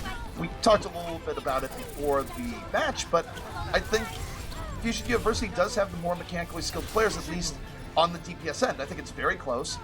Both players on both ends, or both pairs of DPS on both sides have looked good, but I just feel like there's a slight edge right now to FU, and it showed in that last matchup. Well, EnVision started off strong. I mean, everyone was playing really well. You think back to King's Row, get McGravy with a great Graviton Surge. Think back to Temple of Anubis and Buds having a lot of good plays. But they seem to have like run out of steam. They've run out of momentum. Well, they're going to have to find their second wind here because it doesn't get any easier. Effectively, Jason, we're down to a best of 3. We start with a best of 7. Now, whatever team takes 2 next is going to win this grand finals. Quick maths, that's why they pay us the sometimes big bucks, but, you know, whatever. We're not trying to say. Wait, are you not getting paid 10 grand for this event? Actually, it's just the slightly below the norm of 50 grand. I can't pay the rent on my Mercedes, Super, whatever. I'm not a car guy. I don't know what to rent them. Just say a Bentley. All right, Bentley. My Bentley, yes. Yeah, exactly. Makes sense. By the way, I would sell out pretty hard for a Bentley. Oh my god. All right. I'm just like nodding my head. Like, hey, Bentley, please just look at esports. Yeah. You want to give us free cars. I want to see a Yeezy sponsorship for ZP. That'd be great. Dude, Mr. X That would be would so mean I jealous would have at to you. wear Yeezys. Why? But X would be so jealous of you. Why would he be jealous of me? He owns like 8 pairs, and I'm not even sure that's hyperbole. I'm pretty sure I could pay my rent for a month with 8 pairs of Yeezys. A month? You mean a year? But yeah. Yeah, okay. sorry. Yeah, exactly. Where are you living, Jason? Actually, funny enough, in Germany, well, in Europe, rent's really cheap, so it's kind of nice. But anyways, back to the map here and the game. Hollywood will be our next map, like you mentioned. Looks like EnVision will be defending first, and we will have Fusion University on the attack. I feel like first point is just going to be so difficult to hold for EnVision, but then again, they did it on King's Row, but I guess King's Row is a little bit more able to use Junkrat on first point, where Who Are You on the Genji can obviously have a lot more different avenues to attack with and a lot more high ground to play with away from the Junkrat. Yeah, it's interesting you bring that up, and of all the maps where you see Junkrat, I think Hollywood is probably his least favorite, at least as you get in the second. I think you could play him pretty well on first, you could play him pretty well on third. Second kind of gets into the idea of, well, there's plenty of areas to go where you don't have to worry about it. Though Riptire doesn't really care about your rules of the game. It finds a way. Riptire's basically a honey badger. Honey badger don't care. Exactly. Glad we're working on the age-old meme game. In fact, I think there's this sort of a thing where it becomes retro, where you reference it so far after the fact, it's fine. It's good. But wouldn't that like kind of make me a hipster in the meme at the same time? Only if you can just suavely throw a scarf around yourself on stream right now. While drinking a I do have mug one.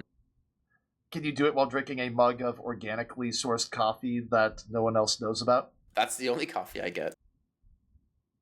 I might be a hipster. Shit. So now on the defensive, You did start growing a beard, although you don't have it anymore. So. I did. Yeah, I actually miss it really badly. One day it'll come back. Maybe when Papa Jeff acknowledges me. We're having the soldier come in and Jaro on the tracer. Pretty kind of standard on the defense here. And we're seeing a Zen Moira, so that's a ton of healing you can do on the first point, but also makes you very susceptible into second if you don't switch anything. Because you're going to have to switch a support maybe to Lucio just to kind of counter the ebb and flow of how these fights can go. I'd say Lucio at second is particularly important as well, just because, look, you don't have to run the Mercy, and there's so many different ways of sort of out-positioning a team on Hollywood second where you're absolutely right. But, Jason, if you grab enough time on first, if you're able to defend the cafe where Moira is very good inside the cafe, you could sort of handle having a little bit of weakness at the beginning of second point. Plus, depending on how the attacking team takes first, you can have some time to regroup anyways, even if you might not have the quickest of barriers coming in after. But now we take a look at this offense, and Jason, this offense is fully prepped to dive hard. This is the quintessential dive composition that we've been seeing for months and months now. Yeah, it's a dive comp that people kind of got tired of, I guess, minus the Ana, well, now with Zen and Lucio here. But either way, I mean, we've seen them use the dive. The dive hasn't been that impressive today for FU. I guess that's right, clarify. It's a dive comp we saw pre-Mercy that's now coming back a little bit more in vogue.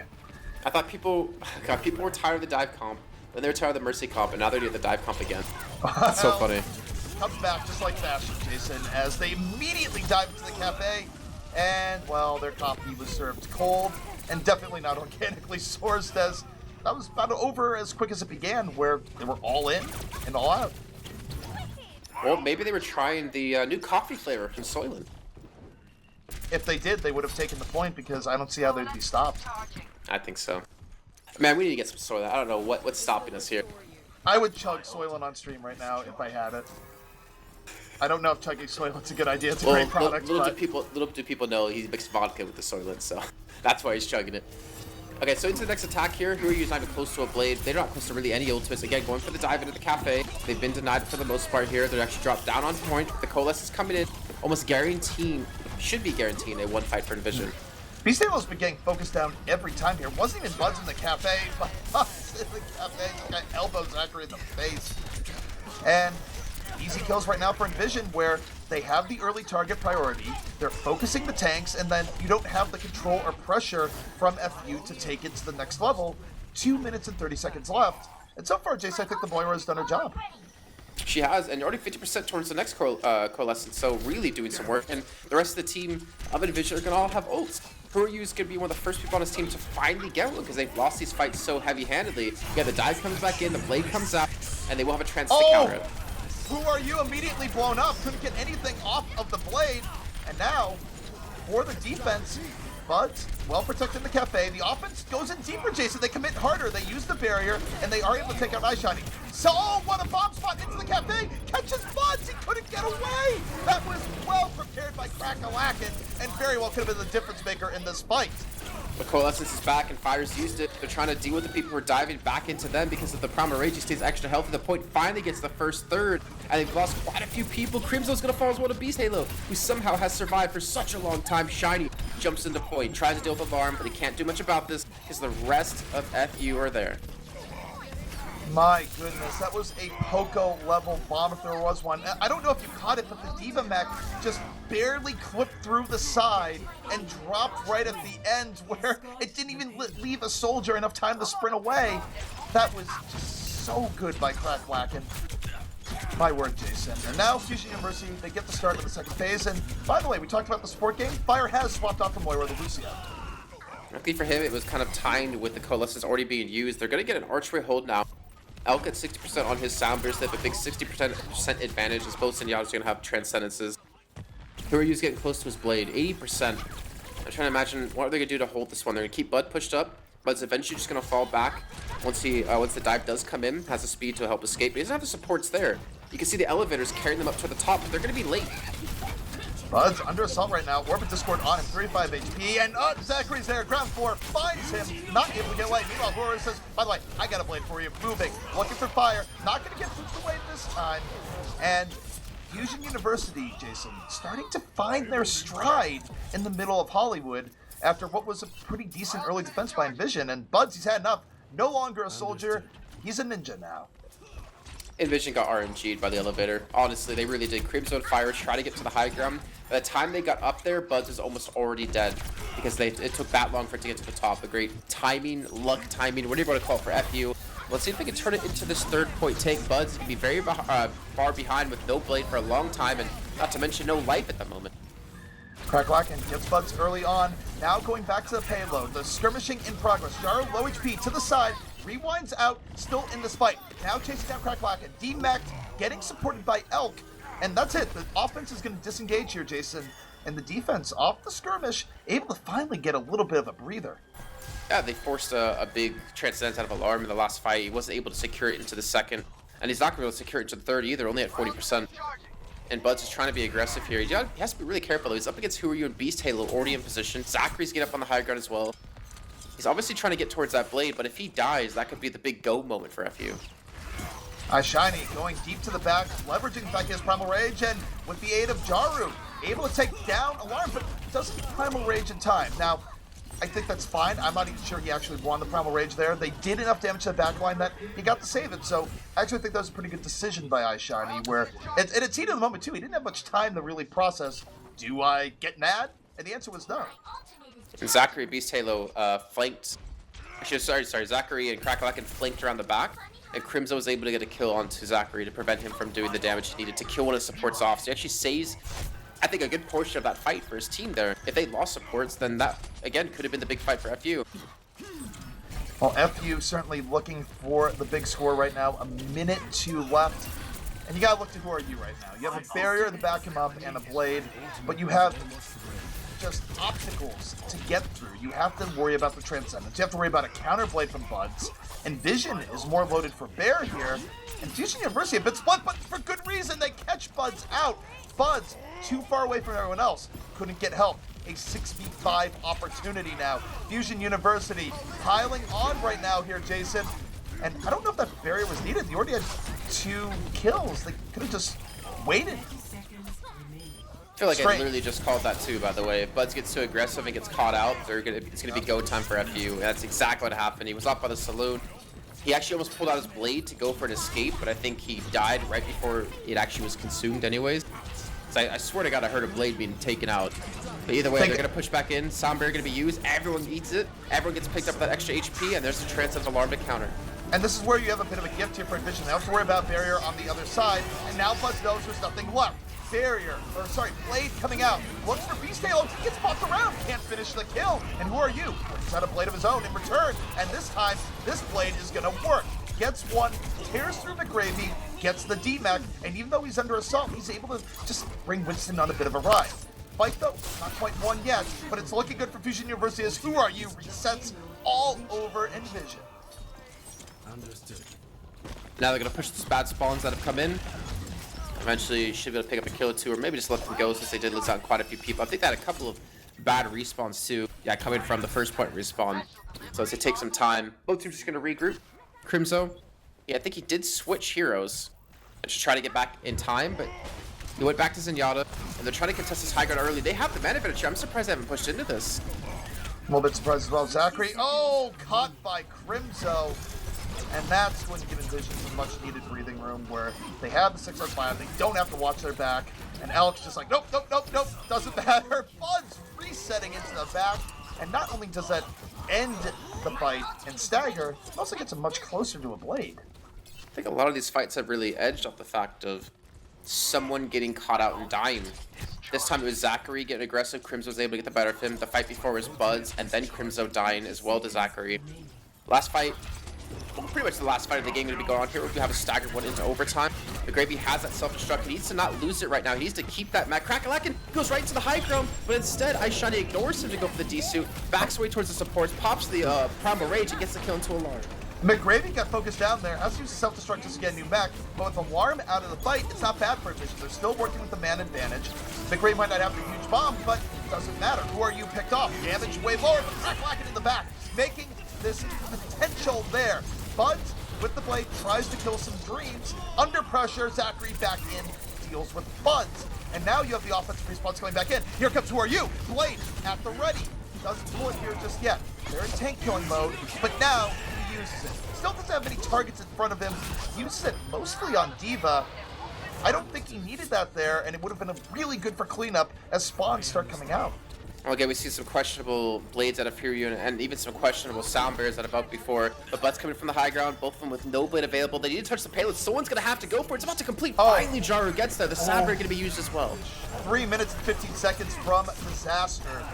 But EnVision comes back out in the nick of time. They back up with the Transcendence. iShiny close to the Primal Rage. He's going to pop this soon here, and he doesn't even wait to take damage. He wants the disruption here, Jason. Darting in and around. No one's even targeting him. While this goes on, Crimzo falls. He might have won that Primal Rage to stall later on. Buzz on the Zachary in the back. Jaru, now with the last hopes alive for EnVision. Gets the Zen pick in the back, but now he has to move to the payload. You've got to contest it. Buy a little bit of time. And Who Are You says, no thank you, sir. Cuts him down. And finally, FU gets through. And what was a bit of a tortured final push, but better late than never. Yeah, finished in overtime too. So now if EnVision can finish with more than a minute remaining, they'll get that second chance to attack onto the first point. But they have to get to that point to do that, right? They have to complete first, second, and third to get there. And I think there's a good chance they can do it, considering we've seen some really questionable plays so far out of FU. Again, a lot of really awkward Blades coming out of Who Are You, a couple of questionable support ultimates, questionable lack of like Primal Rages. But then again, you have Zachary there. And I think that EnVision have been finally able to respond to him a decent amount. Zachary wasn't as impactful. Most of that's due to Crimzo, because he got a lot of kills onto Zachary. Zachary had a rougher time there, but still was able to pull through towards the end. And I'm going to keep saying this because, frankly, I would be harping on this in the reverse if it wasn't. I'm still very impressed with Zachary. I think Zachary was sort of one of those players where for a long time I was just kind of wondering, is this all you got? Are you ever going to improve in his Renegades days? And he still looked very good for Fusion University over the course of the series, so well done to Zachary. You have improved. You have left a lot of your old reputation behind. Well done, sir. So we got 30 seconds to go before we kick off this this half. Remember, it's our 5th map here in the series of a best of 7, and it's currently tied at 2 apiece. Even though we had EnVision take 2 straight and FU take 2 straight. Bud's gonna start things off on Genji. I miss the old days of Pharah here on first point. Remember, like Pharah Mercy or like even Widow on the first point was always nice to see. Well, it's just gonna be a standard dive. I remember there was just an incredibly epic moment from Gods back in his pre-NRG days, back when LG was Seagull's team, moving in on this point and picking off 3 immediately. It was just really crazy stuff. But That is the past, Jason. This is the now. And we see Fusion University, a little bit poked from Who Are You, but they're going to back up and look for their own counter-engage as EnVision takes to the assault. Yeah, it's going to be very hard for supports to stay alive if you're defending this for FU. I don't know how Alarm and Elf are going to do it. If you get a good jump in, or if Who Are You just kills Buds, then they're not going to have a chance to fight. Buds had a little bit of betrayal there. That was the deflection that ended up killing Buds towards the end, where just a little too many people shooting at Who Are You. Buds, wrong place, wrong time. But look at the timer. That buys them a full minute, and every minute counts here on first. Makes me sad that you can't see in the kill feed if your teammate killed you from a deflection. I want to be able to blame the problem, Jason. I fully agree. But hold the phone right now. You have the offense moving in. iShiny leaps over the gate. It's a bold plan. It doesn't quite work as everyone leaping over immediately punish. iShiny just too much damage there, Jason. Exposed for too long. Yeah, Alarm, like, he destroyed iShiny. When he went for the jump, Alarm was already looking there. He hit him with a Discord orb, popped him in the head a couple times, and we finally had Krakalaka come in to finish off the kill, but that's, like, what Alarm can do. He's got his Transcendence up. That's how much damage he did in that first fight. It's ridiculous. And now any sort of attack that EnVision comes out with is going to be completely counted out by the Blade of Who Are You and the Transcendence of Alarm. Who Are You? Hiding in the back. Blade. Ready. Dashes forward. He was looking to pull it out, but didn't really see what he thought he would see here. If one of his tanks in the front line is down, he's going to have to back up.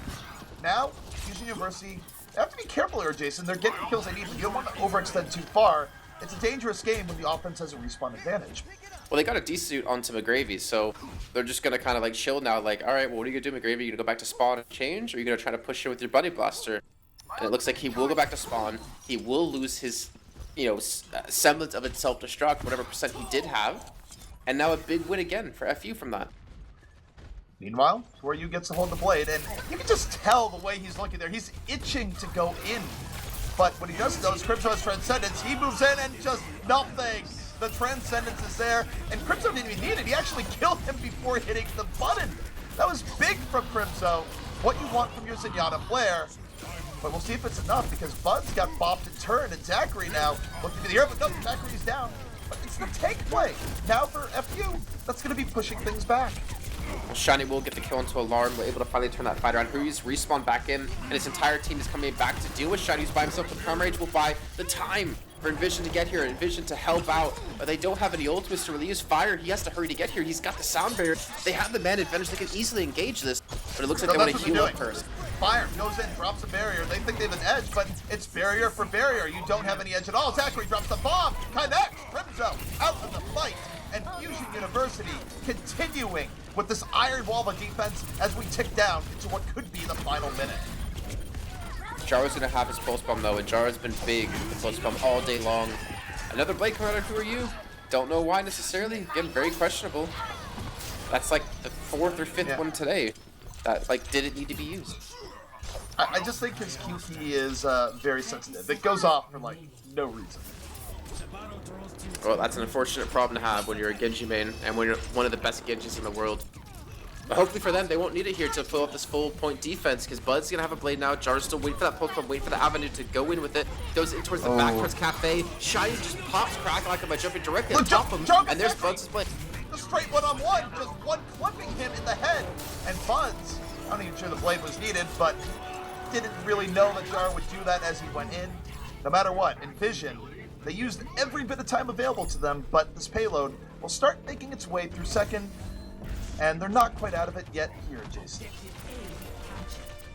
Well, again, you kind of have to wonder, maybe if you had Blade, things have been a little bit differently, but again, Jaro did 1v1 Zachary, like you said, so kind of can't take account for that.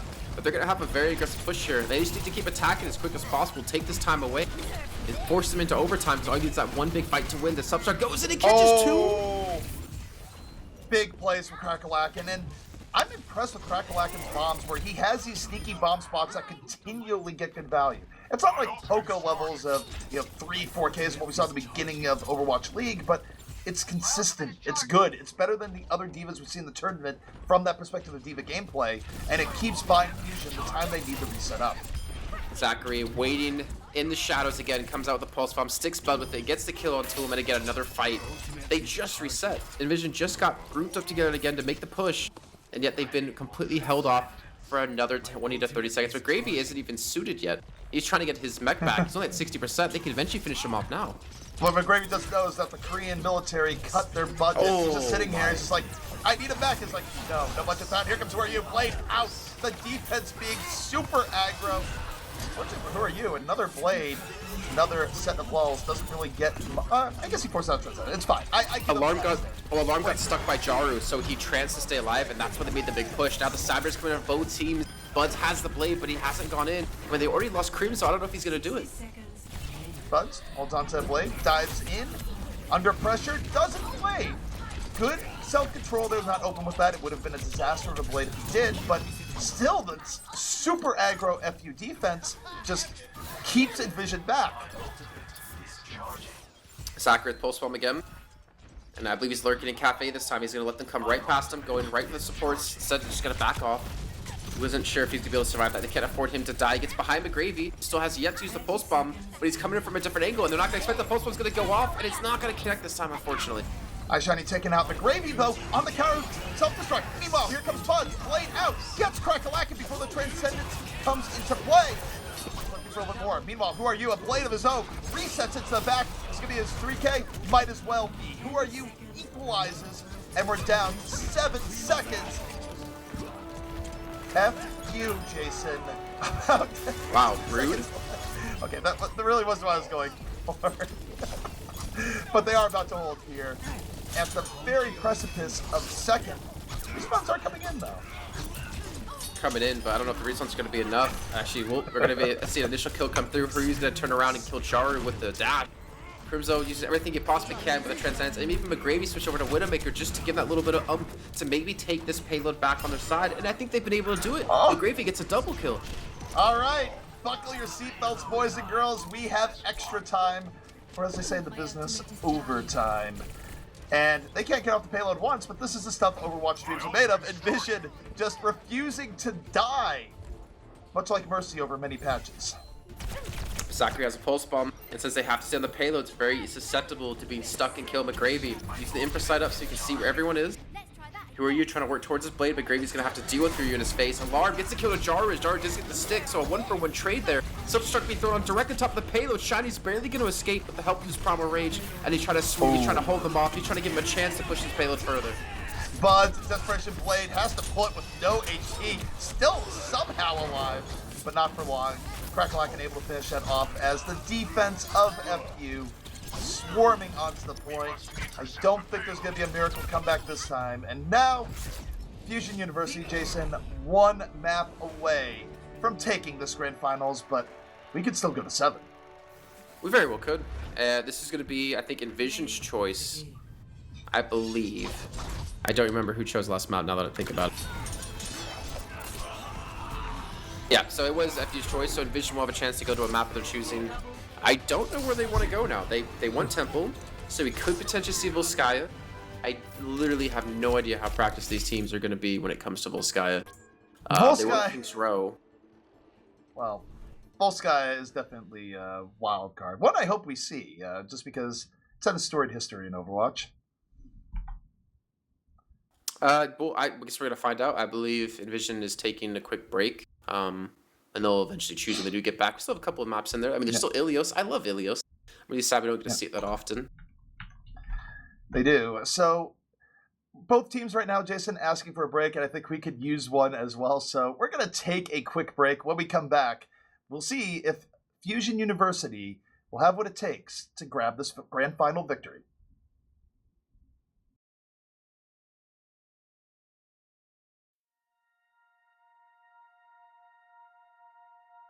Tournament long. I gotta tell you, Jason, this is Overwatch. Don't get knocked into the pit. The gamer's worst nightmare and biggest kryptonite, the sun. We're all just vampires. At least I am. Yeah, but I love Ilios. It's actually one of my favorite control maps in the game. I think Nepal is like a close second. I'm really excited to see how these teams go about this one. Again, really good map for like Widowmakers, your Pharahs, some Genjis. And it looks like we'll be starting things off on well, so that Death Pit is definitely a possibility to see Jaru switch over to some Roadhog. Roadhog, and Jaru had probably one of the most devastating Roadhog runs I've seen in a very long time earlier in this tournament. And this is one round of Ilios where you can get away with it, but no. Right now, Jaru looking more along the Tracer side here, Jason. Nothing too crazy being seen from either team. And I don't count Crackalack and the Widow because we all know that's not going to happen. Yeah, probably not. And we should also keep an eye, by the way, on McGravy, because the delays that we just had were due to his internet having some problems. So if we see him stop moving, that could be a very bad sign for EnVision, though they do have someone waiting on the sidelines to be brought in. Jason, I ask you, is it a conflict of interest given who sponsors the team he's playing against and whose internet he has? Well, X-Files, if there was some DDoSing, then maybe I would, be a little bit worried. Anyways, EnVision right now. Moving to the left side, and this is sort of the position you move to when you're expecting a Pharah, but there is no Pharah, just who are you on the Genji? Still, they get dove on rather heavily, and it's decisive out of Fusion University, where there's not much to it. Everyone clumped up in the underpass, and who are you? Just able to dash through, Zachary on the flank, and they make it a very quick fight. Yeah, not a good sign for EnVision, because this is their last map. If they can't pick this up, they're down 3-2 in the series. They need this map to stay alive, to take it to a map 7, and already things in Lighthouse. I mean, yeah, they could have had a bad fight, understandable. Then we go to the next attack, and they'll be down major ult advantage. Crackalack already has his mech back. I thought he had a self-destruct for some reason. But who are you and Zachary almost have their ults. And that's going to be enough to win them a fight to allow their supports to go to ult. Fortunate for who are you that just draw the Dragon Blade after the fight is over. The world may never know. It has been that type of series, though. But other than that, who are you's mechanics have been solid on Genji here so far. About to get the blade, dives in, finds Bud, dash reset is in, and already off the pickoff, Fusion University a good spot, and who are you able to juke the Winston pressure, even kill Winston for good measure at the end. So, Jason, he's gonna have the blade for the next fight. The blade is calling. The blade hasn't been sated. I was expecting him to go in with it. Not been sated. The blade's on a giant. I was expecting him to go in after that kill with the blade after some of the blades we've seen out of him today. But we do have. Go ahead. No, he just has the low-carb blades, Jason. That's the diet he's on right now. What's that called again? The keto. Whatever. Keto diet. Let's see. That's gonna be a Transcendence coming out of Crimzo to stop the blade from doing work. But Alarm's gonna have his own. He uses it. Elk's gonna have a Sombra to follow up with, and it's looking like a pretty solid hold here. Buds is gonna have his visor though, and he needs to go big with this if they want to take it.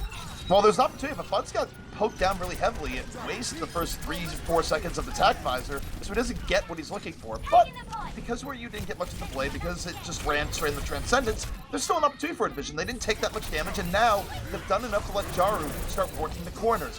Force the Primal Rage out of Winston, dive in deeper, and now Zen has to be his target. He's working way to the back. Sees Alarm. Alarm's going to force it back, though. One orb gets Jaru out of his face, and Beastdown was doing a great job on the other side, just making room, as Fire had nowhere to go. Yeah, I'm not sure if they're going to be able to win the fight now.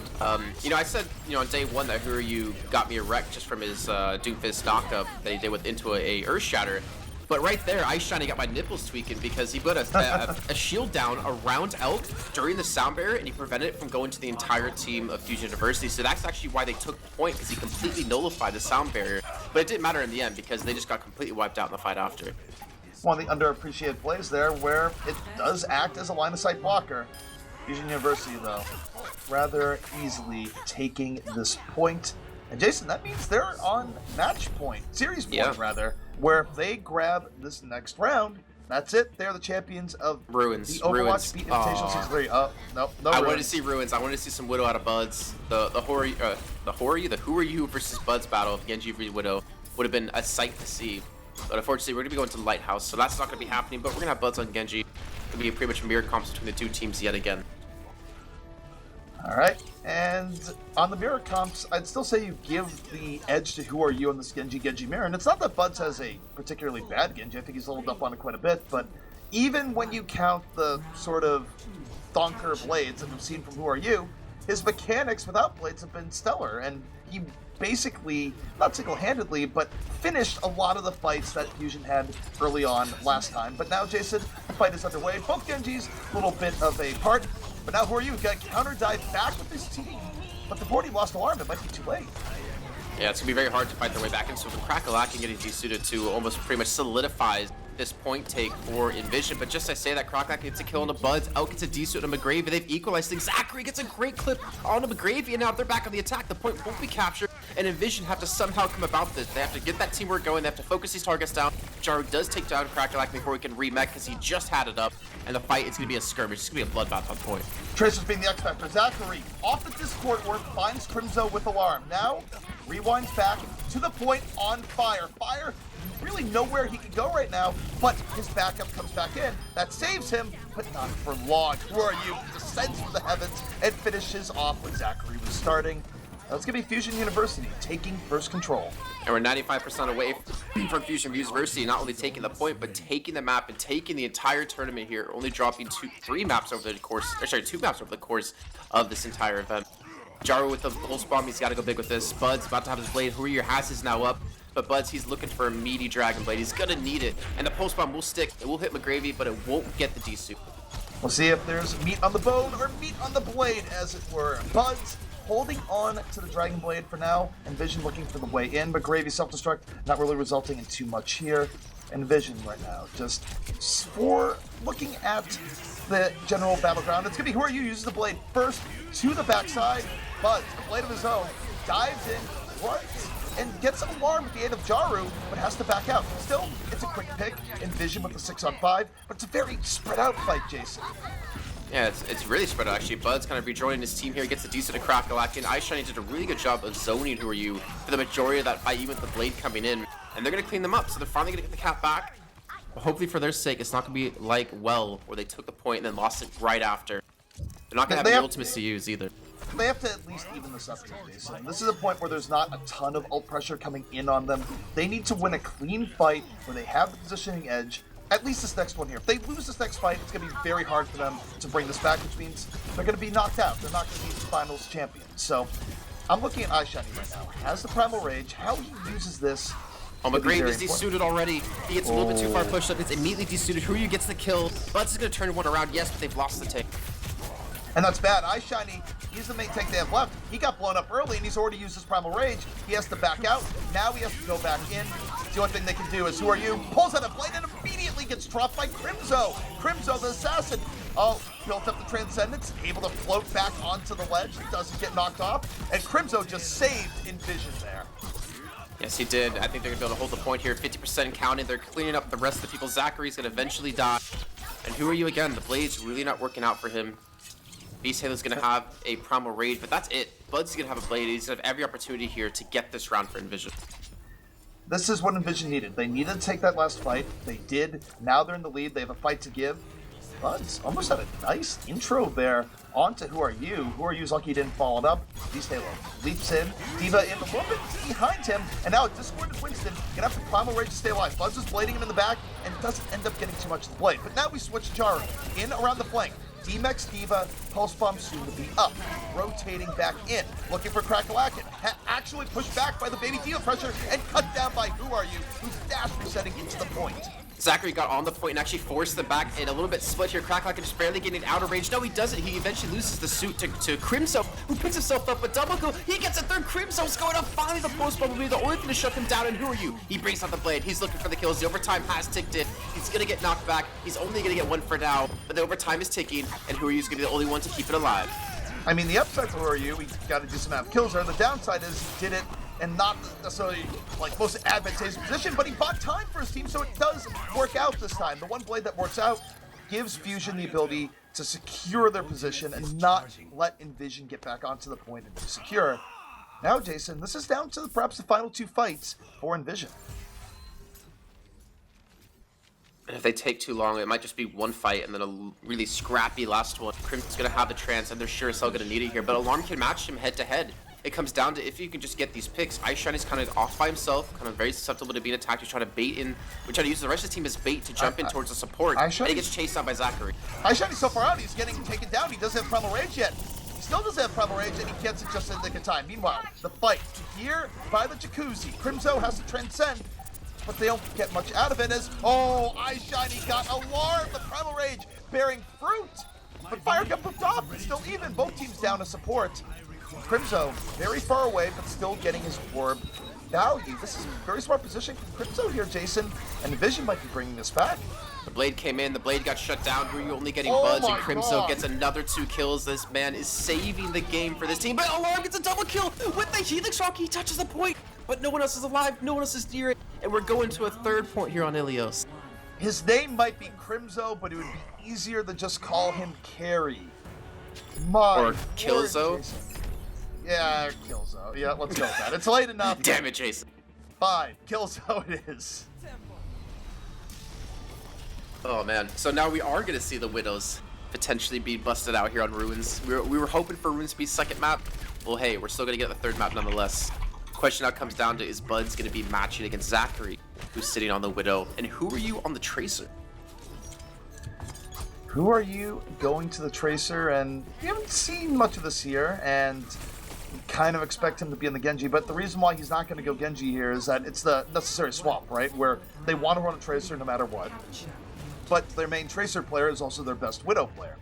That means Who Are You gets tapped to go Tracer when you don't normally see him on it too much, but he's a versatile player. I don't think they're going to be hurt too much from it, but we'll have to see as Zachary, he's going to be playing this fun game with Buds, where Buds is going to dive on him, and he's going to hope that he actually can shoot Buds before he just gets cut the ribbons. And Buds right now in a period of power, moving around, but Jaro falls, Alarm picked him off, and that gives him breathing room.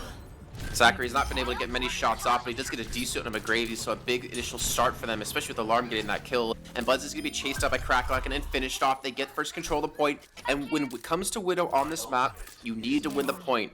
You need to have control because Widow's so hard to re-attack with. You use your team to create distance for you. I'm actually surprised they're not pushed up a little bit further because when they are so aggressive like that, it's really hard to close that distance against Zachary.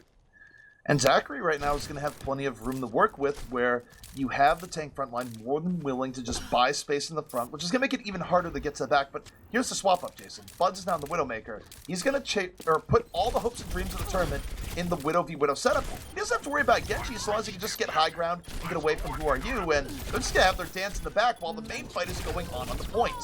And Who Are You gets the kill on the Buds too, so he's not going to have an opportunity to give that support with the Widowmaker. The point was almost being captured actually for EnVision. The pulse bomb has gone off, but doesn't do too much. Zachary gets a big kill onto Shiny, and McGravy being desuited in towards their own spawn means they're going to hold this point even longer. 50% now separates FU University from getting through and completing their big run here in the Esports Invitational. Buds needs to abuse positioning a little bit more here. Staying on the ground, he should be going to the right. It's more predictable, but also gets him away from the easier ways of Who Are You getting on him. Now, okay, you go left. So long as you have some height here to make it so a Tracer just can't easily blink around and get to you. There are some like trick jumps to move around, but in this case, it's Buds versus Zachary. But Zachary has recon side up right now, so it's really limiting what Buds can do, but he got Zachary, and that's the way you move in. Yeah, but they're fighting in a position that Buds can't really assist. He can only go for a support or two here. That's going to be finally Crimson using the Transcendence to get onto the point because they need to turn it here. This is their last fight if they don't take it now. They have to get onto the point right now. You can't be taking all this cleanup in and around. You have to put your cards on the table. Beast Halo finds Buds, doesn't let him reposition, and we are at 92%. Fusion University on the verge of winning the grand finals here. They just need a little bit more. iShiny, he bought some room with the Primal Rage, but I don't know if it's enough. McGravy has to sacrifice his back onto the point. Goes for Who Are You. Not going to be able to get healed How up is he inside not the dead? Moira. Just a little bit late. Who Are You's dead, and they are going to cap the point. God, Who Are You stayed alive for a lot longer than he should have. Jaro picks up a great double kill with Who Are You on the point, then Alarm thereafter. But now they cannot lose this next fight. They have to throw everything they have into this time and time again. Buds has that infra side up. He knows where they are, but they're waiting for the respawn anyway, so it's not like he's going to be able to hit too much. And Jar with the pulse bomb, he's sitting on point with his team. He's not looking for the flank. He's not looking for a cheeky bomb. I think eventually he's been able to spot it out. As long as he can stop Crackalacken from eating this, there could be another one fight. Meanwhile, we have the Widow battle in the back. Buds looking for Zachary, Zachary looking for Buds. But you see the move in here with the barrier for FU, but they're not able to make it work. Instead, the counter pressure coming in from EnVision catches them off guard, and the Widows weren't even much of a factor there, Jason. No, actually, Bud's trying to go for Zachary a good portion of it. Zachary's in his line of sight, but Buds couldn't hit the shot. Zachary's dancing around it. Crackalacken going to sacrifice himself, and they're going to look for the next take. They don't have a Transcendence. They don't have a Sound Barrier. All they're going to have is the infra sight up, and they're going to look for Who Are You to hit a good pulse bump. But the thing is, the infra sight gives Hero the opportunity to hit a fantastic bomb because he knows exactly where they're going to be. He can predict with the drop, and he might be able to catch out a couple of people. It's a best friend to a Tracer. Remember, if Fusion University takes one more fight, they're going to take the tournament. So this is still crucial. It's EnVision on the brink. Zachary, under pressure, goes high. Looking for the pickoff, doesn't land it here yet. Buds, under pressure in the back, gets healed at last moment as Jaru strikes, gets both Alarm and Zachary. Perfect tracking coming out from Jaru. And suddenly, EnVision, Jason, on the verge of pushing us to a map number 7. Jaru has to go big again, though. The thing is, they don't have any support ultimates, and Alarm is going to have his Transcendence unless he gets picked off here by Buds. If Buds can kill Alarm, this is a 1 fight, and this is a map 7. Buds, recon sight up. Who are you? Gets staggered. It's going to be a 5-on-6 to begin with. Buds, you can put the dagger in FU's heart. Moving forward, misses Lucio. It would have been huge. Meanwhile, on the point, it's Shiny. Bouncing back and forth. Buds got picked off by Zachary on the rare Genji swap. And FU still with the chance here. Moving the way back in. Crackalacken drops a self-destruct, Beast Halo moving. It's the tanks of Fusion University keeping this alive. They pick up 2. They're not out of it yet. Who are you? Back into the fight. Looking for Lucio. Gets juked out. And Fusion University, Jason, they want to end this now. They don't want to map 7, but Jaru says, let's go to 7. And that's where we're going indeed, as EnVision takes map 6. EnVision having Crimzo there on Moira was enough to keep them alive. There was no healing for FU. They couldn't outlast the damage being done. Yannick could get a kill here or there, but they weren't going to survive in the end. And that was just so well done. EnVision, after getting completely destroyed on Well, have taken the next 2, and map 7, I believe, is in the hands of FU. I believe they get to choose the last map now. They do get to choose the last map, and that is the power they have by being in the lead when we went to map 6. But my word, Jason, this is just insane. I feel like the Beat Invitationals have always just had this crazy hype going into the finals, and this is no exception, where this has been a slugfest between 2 teams and a day where we thought, maybe FU's just going to come in and 4-0 it. No, it doesn't happen. EnVision starts out strong. Fusion brings it back. It's back and forth as we go into map 6, and we're going to end it all on Route 66. Yeah, if this was a 4-0 sweep, I would have been a little bit disappointed, considering out of the 13 matches we've had until this one, only 2 of them went past the normal allotted time, or the normal, whatever you want to call the normal win condition. So it's nice that we're actually going to be going the full way here, and we should be loaded into Route 66 now with EnVision starting on defense. So they have a good chance. If they put up a good defense, first point hold, they can almost say hello to first place. And that would be huge for EnVision, an org that I can tell you just behind the scenes, they get a lot of support for their org. They're very much invested into the tier 2 scene and, perhaps looking to make it into something more. Who knows what sort of investment you can get again to OWL into the future. And EnVision now looking to make their name in the space where, again, I think most people going into today would have put FU as the favorites, but Jason, we've seen these teams hit each other with their best punches all night long. It really could go either way, and that's not just things you say as a caster. That is something that is absolutely accurate. Well, credit to EnVision and I guess Chu behind the scenes if he's still doing the coaching for him, because they lost 3-0 against FU yesterday in the winter bracket finals. This is a rematch of that, and they've been able to take 3 maps. They've been able to take it to the 7th map in the series and have a good chance now of winning the whole shebang. But can they keep their composure here into the last map? We do have pretty much a standard dive comp for them, though, with Crimzo on Moira on defense. On the attack at the moment, it's just the comp we've been seeing out of FU time and time again. And really, FU hasn't had too much reason to change. I would say that FU would probably be a little bit scarier if they had better ult usage in terms of Dragon Blades, but really, this is still something where you take a look at the defense of EnVision. They've had some success, but they've also gotten rolled over at times. And a lot does depend on sort of the first 2 fights and how much momentum FU is able to generate. I think they've been a stronger attacking team than defending team for the most part. I think that's pretty safe to say. I'm thinking back to King's Row. Like, no one put up good defenses on the first point.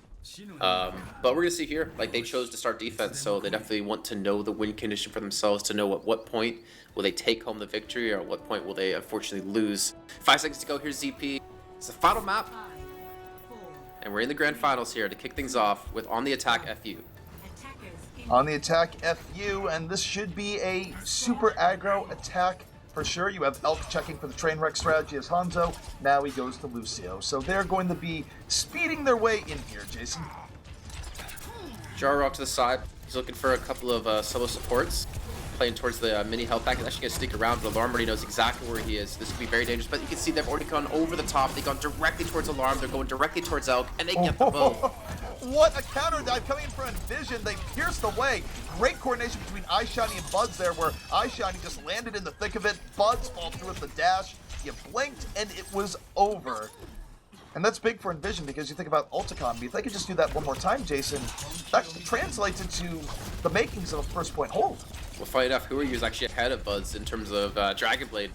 Even though they lost that fight, he's at 75%. He's doing a lot of damage here, and the dive that's coming in is going to be a little bit late. iShiny gets discorded up and gets immediately taken down by Beast Halo and Crackalacking together.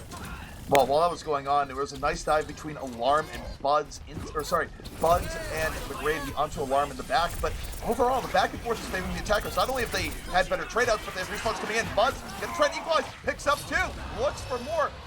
Doesn't have the extra dash to go on the Elk, but Elk just wants to reset anyways. Willingly accepts Bud's blade to his head. And Crimso just kited Huaryu too backwards with the Coalescence. He picked up the kill onto him, and that reset would have been massive considering that iShiny was already dead and McGravy wasn't there at the time. So really good job by Crimso to stay alive and to eventually get the kill into Huaryu, and it's actually forced a swap. They've gone over to Soldier with him. They'll swap the Soldier. Meanwhile, Crackalacking on the payload, holding on to the self-destruct. Beast Halo, Primal Rage as well. The ults for the Tanks Fusion University going to be crucial here. Crackalacking just biding his time. They're trying to just power through on the payload. They got Crimson in the back, who's Zachary, who flanked around to the side. And this is just a slow mechanical burn as Zachary continues his rampage on the backside. Yeah, they've been able to get more than enough kills here. Beast Halo did a really good Primal Rage, knocking away iShiny so he couldn't be effective there. But he has his own Primal Rage up, so they're going to have a chance to contest. Crimso just switched from Moira over to Zen, so they're definitely transitioning into a second point oriented defense. But they're going to have their second chance to contest here, so looking to pick up some ult %, particularly over to Buds and to Crimso and to Jar. One of the tricky things here for EnVision is that they need to make sure everyone gets hit by the barrier. There's sort of the line of sight issues if not everyone comes in through this upper canyon positioning. But they're going to move in. The barrier comes in first from the attackers, and Fire needs to go soon, and he doesn't go in time. Jaro's already dead. That's a big loss. The barrier's going to be way less effective. You don't have Jaro to bail you out of the fire, and they have to try and win this 5-on-6. Not happening as Zachary blows them to smithereens. I think they knew they weren't going to win the fight, actually. They used one support ultimate, one sound barrier, to bait out a pulse bomb, to bait out a transcendence, and to get out of sound barriers. They actually won in terms of the ultimate battle. Yeah, they lost the point, but I think they're gonna be very happy about that. So you're arguing they made the decision of Jaro's dead. What sound barrier, anyways, for economy? Well, I mean, they used it, and it forced out the transcendence out of alarms. So I think in the end, it actually worked out really well for them because now they're very far ahead, and they're equal in sound barrier ult % too.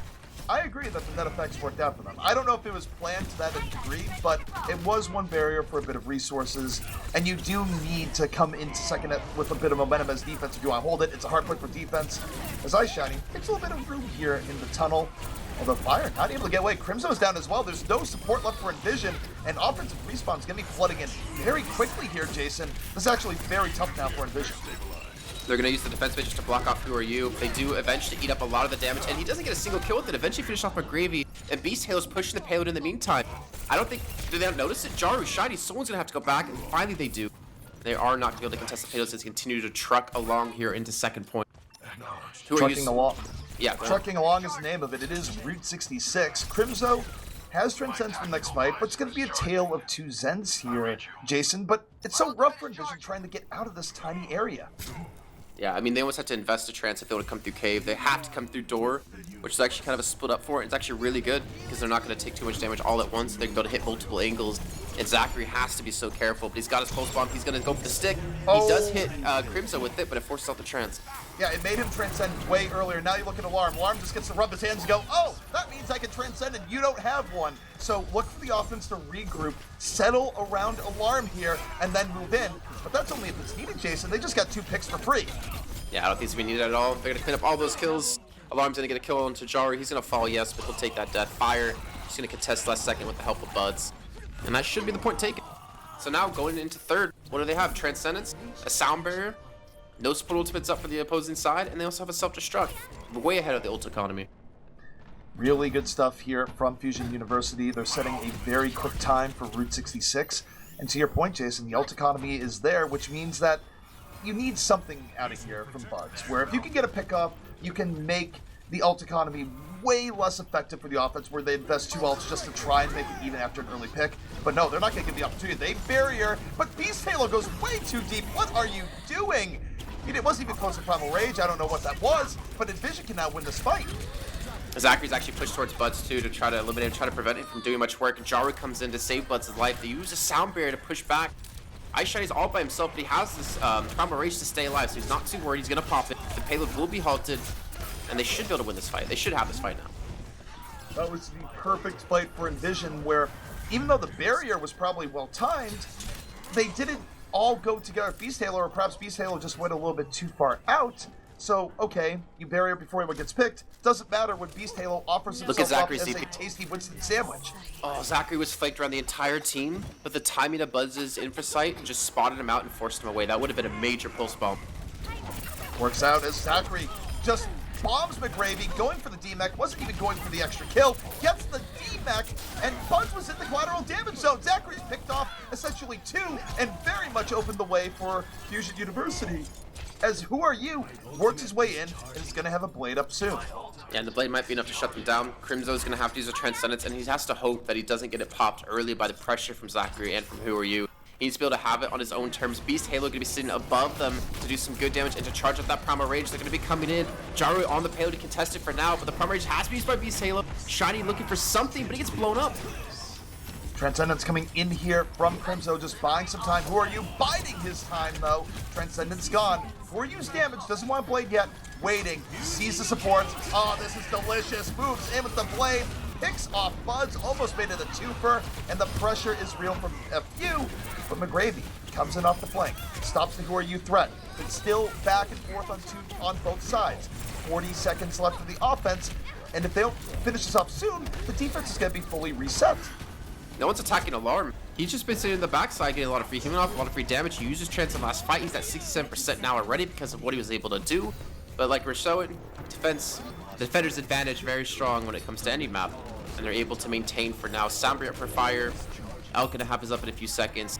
And Buds is more importantly gonna have a tire up. In one fight, he was able to charge a tire. You read my mind, Jason, because they have an arch enemy here, the tire. They don't really have great options in dealing with it either. They really don't. Buds is gonna be looking for it. I wonder what avenue he's gonna use it on, or who he's gonna look for it directly. Probably Hurry You, because that's been the story of the entire time they've been playing against each other. Cyber's pop. He goes to the spawn. You can't even deal with Buds right now. Tire out of the spawn, looking, going deep, waiting, boom. Oh, what a transcend! The reactions from Alarm. He doesn't get blown up. Transcends right away, and that saves his life and saves this fight perhaps for Fusion University as Buds gets blown up. Zachary giving his life, but hey, a tracer for Rat Trade this deep in, very much worth. Meanwhile, Who Are You on the top?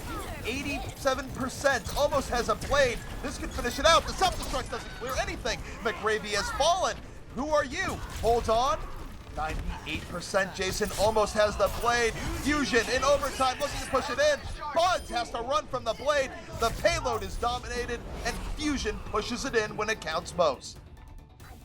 So now what worries me here is something that we've seen, I believe, out of Fusion University when it comes to Route 66. They've had Who Are You play Soldier, if you remember correctly, and Alarm and Elk all sit with him on the first point. Yes. And that 3-man squad of the Soldier, the Zen, and the Lucio is so hard to kill. We've seen teams try so many times to dive him in the back, and it does not work out. So I envision, more importantly, need to find a way to close the distance or blow up the tanks. That was the downside of Fusion University. That was their weakness, is that you could easily kill their tanks, but teams wouldn't do it. So hopefully for EnVision's sake that they've been actually paying attention to it and will know how to make that decision of going for tanks or going for that dive. You go for the tanks, and I would say on the dive is that if you go for the dive, know what you're getting yourself into, because you can't just put 2 people on Alarm. It has to be full throttle, because we've seen too many times that it'll be a little bit of poke damage onto Alarm, someone going to finish him off, And Alarm has enough game sense to back out just enough to make you look foolish. So you're absolutely right. We've seen this movie from FU before, and hopefully for EnVision, they've done their homework on what to expect. I'm happy they have the Zen. I would 100% want to see Zen over Moira here, assuming they know that they need to be able to be ready to blow up these tanks. Zen's going to give you the opportunity to do it. Fire's just going to be playing Hanzo for a second, obviously trying to spot them out. And Elk's actually trying to... I don't know actually what Elk is doing, because obviously they can change. They're in their spotting groups, so you're not really getting that much information. Well, Elk just rolling around as Lucio. I would go full troll comp like that. I would go like bust out Torbjorn, like a Mei, and just like change your whole comp last second. They'll never expect it. The coach will be confounded because who would actually do that? Well, not teams who want to win. That's the real problem with that strategy. True. But the offensive EnVision setting up here once more, Jason, and got to take a look at who are you who's going to be just flexing back, defending Alarm, and laying him the damage. Yeah, he's got like double supports with them, so he can heal them, they can heal him, they can speed him away. Like it's, who are you is not the target you should kill. You should be Zachary or the tanks, and it's gonna be very difficult to do that if they're playing very passive at some points or recognizing when that aggression is there. And you look at who are you's target selection, focusing on tanks, but now backing up. He's staying with Alarm. You just see this buddy system right now. No Zenyatta's left behind, and he's gonna be just tag teaming with Alarm the entire time, which is going to make it difficult if the dive does go in. But you look at this change, Jason. They go for the tanks. They focus on Crackalack, and now the entire litmus of this has changed. The offense can just dive in, and they punish Who Are You in an instant. That's the weakness of the comp. If Alarm and Elk are sitting with Who Are You, who the hell can heal the tanks? No one. Only Alarm can, and he can't heal both at the same time. So, again, perfect play, exactly what EnVision needed to do, and now they'll transition to the second point, though Crackalack is going to go for the contest. You know what, Jason? Doing homework is how you pass Fusion University. It's well known. As McGravy sits here on the point, has self-destruct, they really don't want to invest more, and oh, Daru takes down 2, and that's going to let everyone else save their shiny toys, as EnVision should be able to finish this out while saving the blade, saving the self-destruct, and working into the next point. Zachary's going to die really late, so is Crackalack, and so you get some decent distance on the payload if they want to go for it, or they can use some decent positioning by pushing up Buds as far as possible. He's also got a blade too, keep in mind. So the blade's either going to force out Elk with the sound barrier. Did Alarm use trance? The Alarm used trance, I believe so. Okay, so he's got no trance now, and Buds has a blade. This is easy pickings if Buds can just position himself right. A barrier isn't necessarily that great against a blade, especially if Buds has just a little bit of patience, and Elk's probably going to want to do it now. He's under pressure. Is he going to barrier? No. Wait, maybe he should have used it. Where you gets picked off. Blade comes out from Buds, catches Alarm, and now he's just going to flare it into Winston.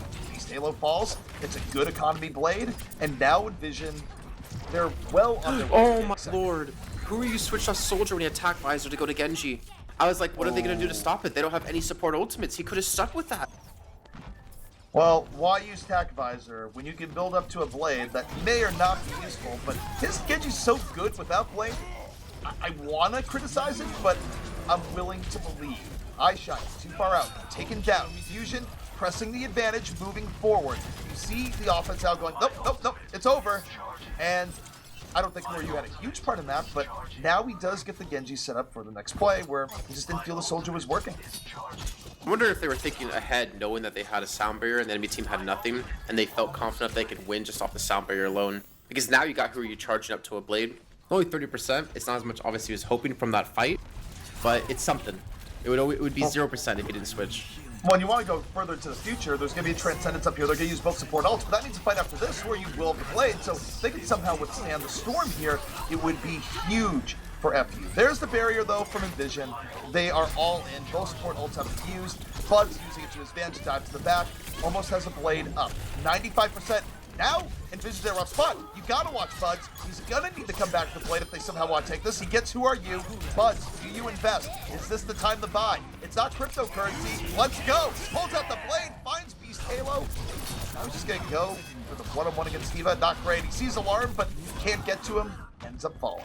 So it is cryptocurrency because it was really good at one point and then it just went downhill from there. Let's not trigger people who have their great crypto holdings here, Jason. We want to maintain some fans. Oh, you mean like 50 Cent, who like found out he had like 100 coins on his laptop or something and forgot about it Well, after declaring bankruptcy? He needed the money. Yeah. Definitely needed the money. GG. Oh, I guess he did commit, or he did declare bankruptcy. But Jason, it doesn't matter. It's a grand final. EnVision moving forward. McGravy has the self-destruct ready. They want to get through second. They've had some golden opportunities. And the self-destruct could be key here because who are you holding onto the blade? Here it goes. Now wait for the self-destruct. McGravy does have a good look at it. They just clear through the bottom. Don't have to worry about self-destruct there. And EnVision University, they hold once more. But at what cost, CP? That was a blade thrown into there. And that was actually it. So there wasn't really much cost into it. There wasn't much investment. They have us Transcendence up to counter Buds or to counter anything coming through. That's going to be a lot of AoE damage. Crimzo is going to have his Trans up too, but there's going to be double supports for FU. Jar, again, you have to look for him to hit a big pulse bomb. He did on the first point. Caught out, I think it was both supports. Oh, he's on the flank. Jason, he's on the flank right now, looking for alarm. Throws out the bomb. Misses. Does not hit, but the collateral damage is Crackalakin. Ends up being worthwhile. Crackalakin out of the mech. But Crackalakin even out of the mech was able to get McGravy. Doesn't actually work out. The Bunny Blaster saving Crackalakin, and Jaro's flank just doesn't work out. Final minute here. Fusion University on the verge. Who are you? He doesn't have a blade. I don't know. I see it to be really hard for them to do something here. Buds goes back to Genji after switching to Soldier. They're switching a lot of heroes, but they haven't been able to get really any progress. The payloads rolled back quite a bit of distance. They're going for the group flank around the corner. They're trying to catch off any supports, but again, Elk's sticking with Alarm. He's keeping him safe. And the Transcendence popped immediately out of Crimson. Early Transcendence from Crimson. He was looking for snipes, didn't feel it, but they do isolate Crackalakin once more. The 6-on-5 edge working forward. Barrier already used here for the defense. And now, we look to Who Are You. Both supports down. Only Who Are You can bring this back right now. Yep, he's going for it. He could have saved, but no. He's moving in. And the barrier just ruins his day. Music not really helping Who Are You out here. 12 HP, nowhere near the fight. 3 on the payload. And Jason, EnVision, still living, at least for now. Crackalakin can stall. He's got his self-destruct too. He's going to throw it in. McGravy gets desuited. McGravy's going to be able to get some distance, and he doesn't get around the corner. He's not going to have a chance to survive and fight another day, and they pick up 2 kills. Now 3. This might be a TP. They might have just turned the corner when it shouldn't happen. EnVision had such a huge edge, they even picked off Who Are You at the end, but it's Jaru. Jaru all around the point. Prevents the miracle from happening, and we still got a minute 20 left. EnVision, show us what you got. Bud's gonna have a blade, Jar's gonna have a pulse bomb. No support ultimates here, so it could be EnVision getting some ground. There's no way they're gonna finish over a minute, so both teams would have a second chance to attack. Actually, no, the 8 minute anyways, doesn't matter if finish less than that. This isn't hybrid, but they're gonna be pushing through. They have a big window to play with here, but will they take advantage of this window?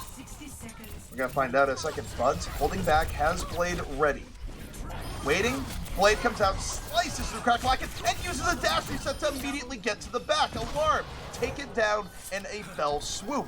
EnVision, a good, solid team fight for them there, and they still have tools to spare. But Zachary they lose gets a big kill. He's too far out. Yeah, you got a good flank, Zachary there, and he actually was spotted last second. He's gonna come in for, I think, the last second contest. He's behind them. He doesn't have the pulse bomb anymore. He's gonna look for the support. He's not able to get much, but he's able to force them back, try to keep some distance between them and their tanks, and look at EnVision quickly turn tail and run. They realize they need Shiny here to make this push work, because they only have 1 attempt left.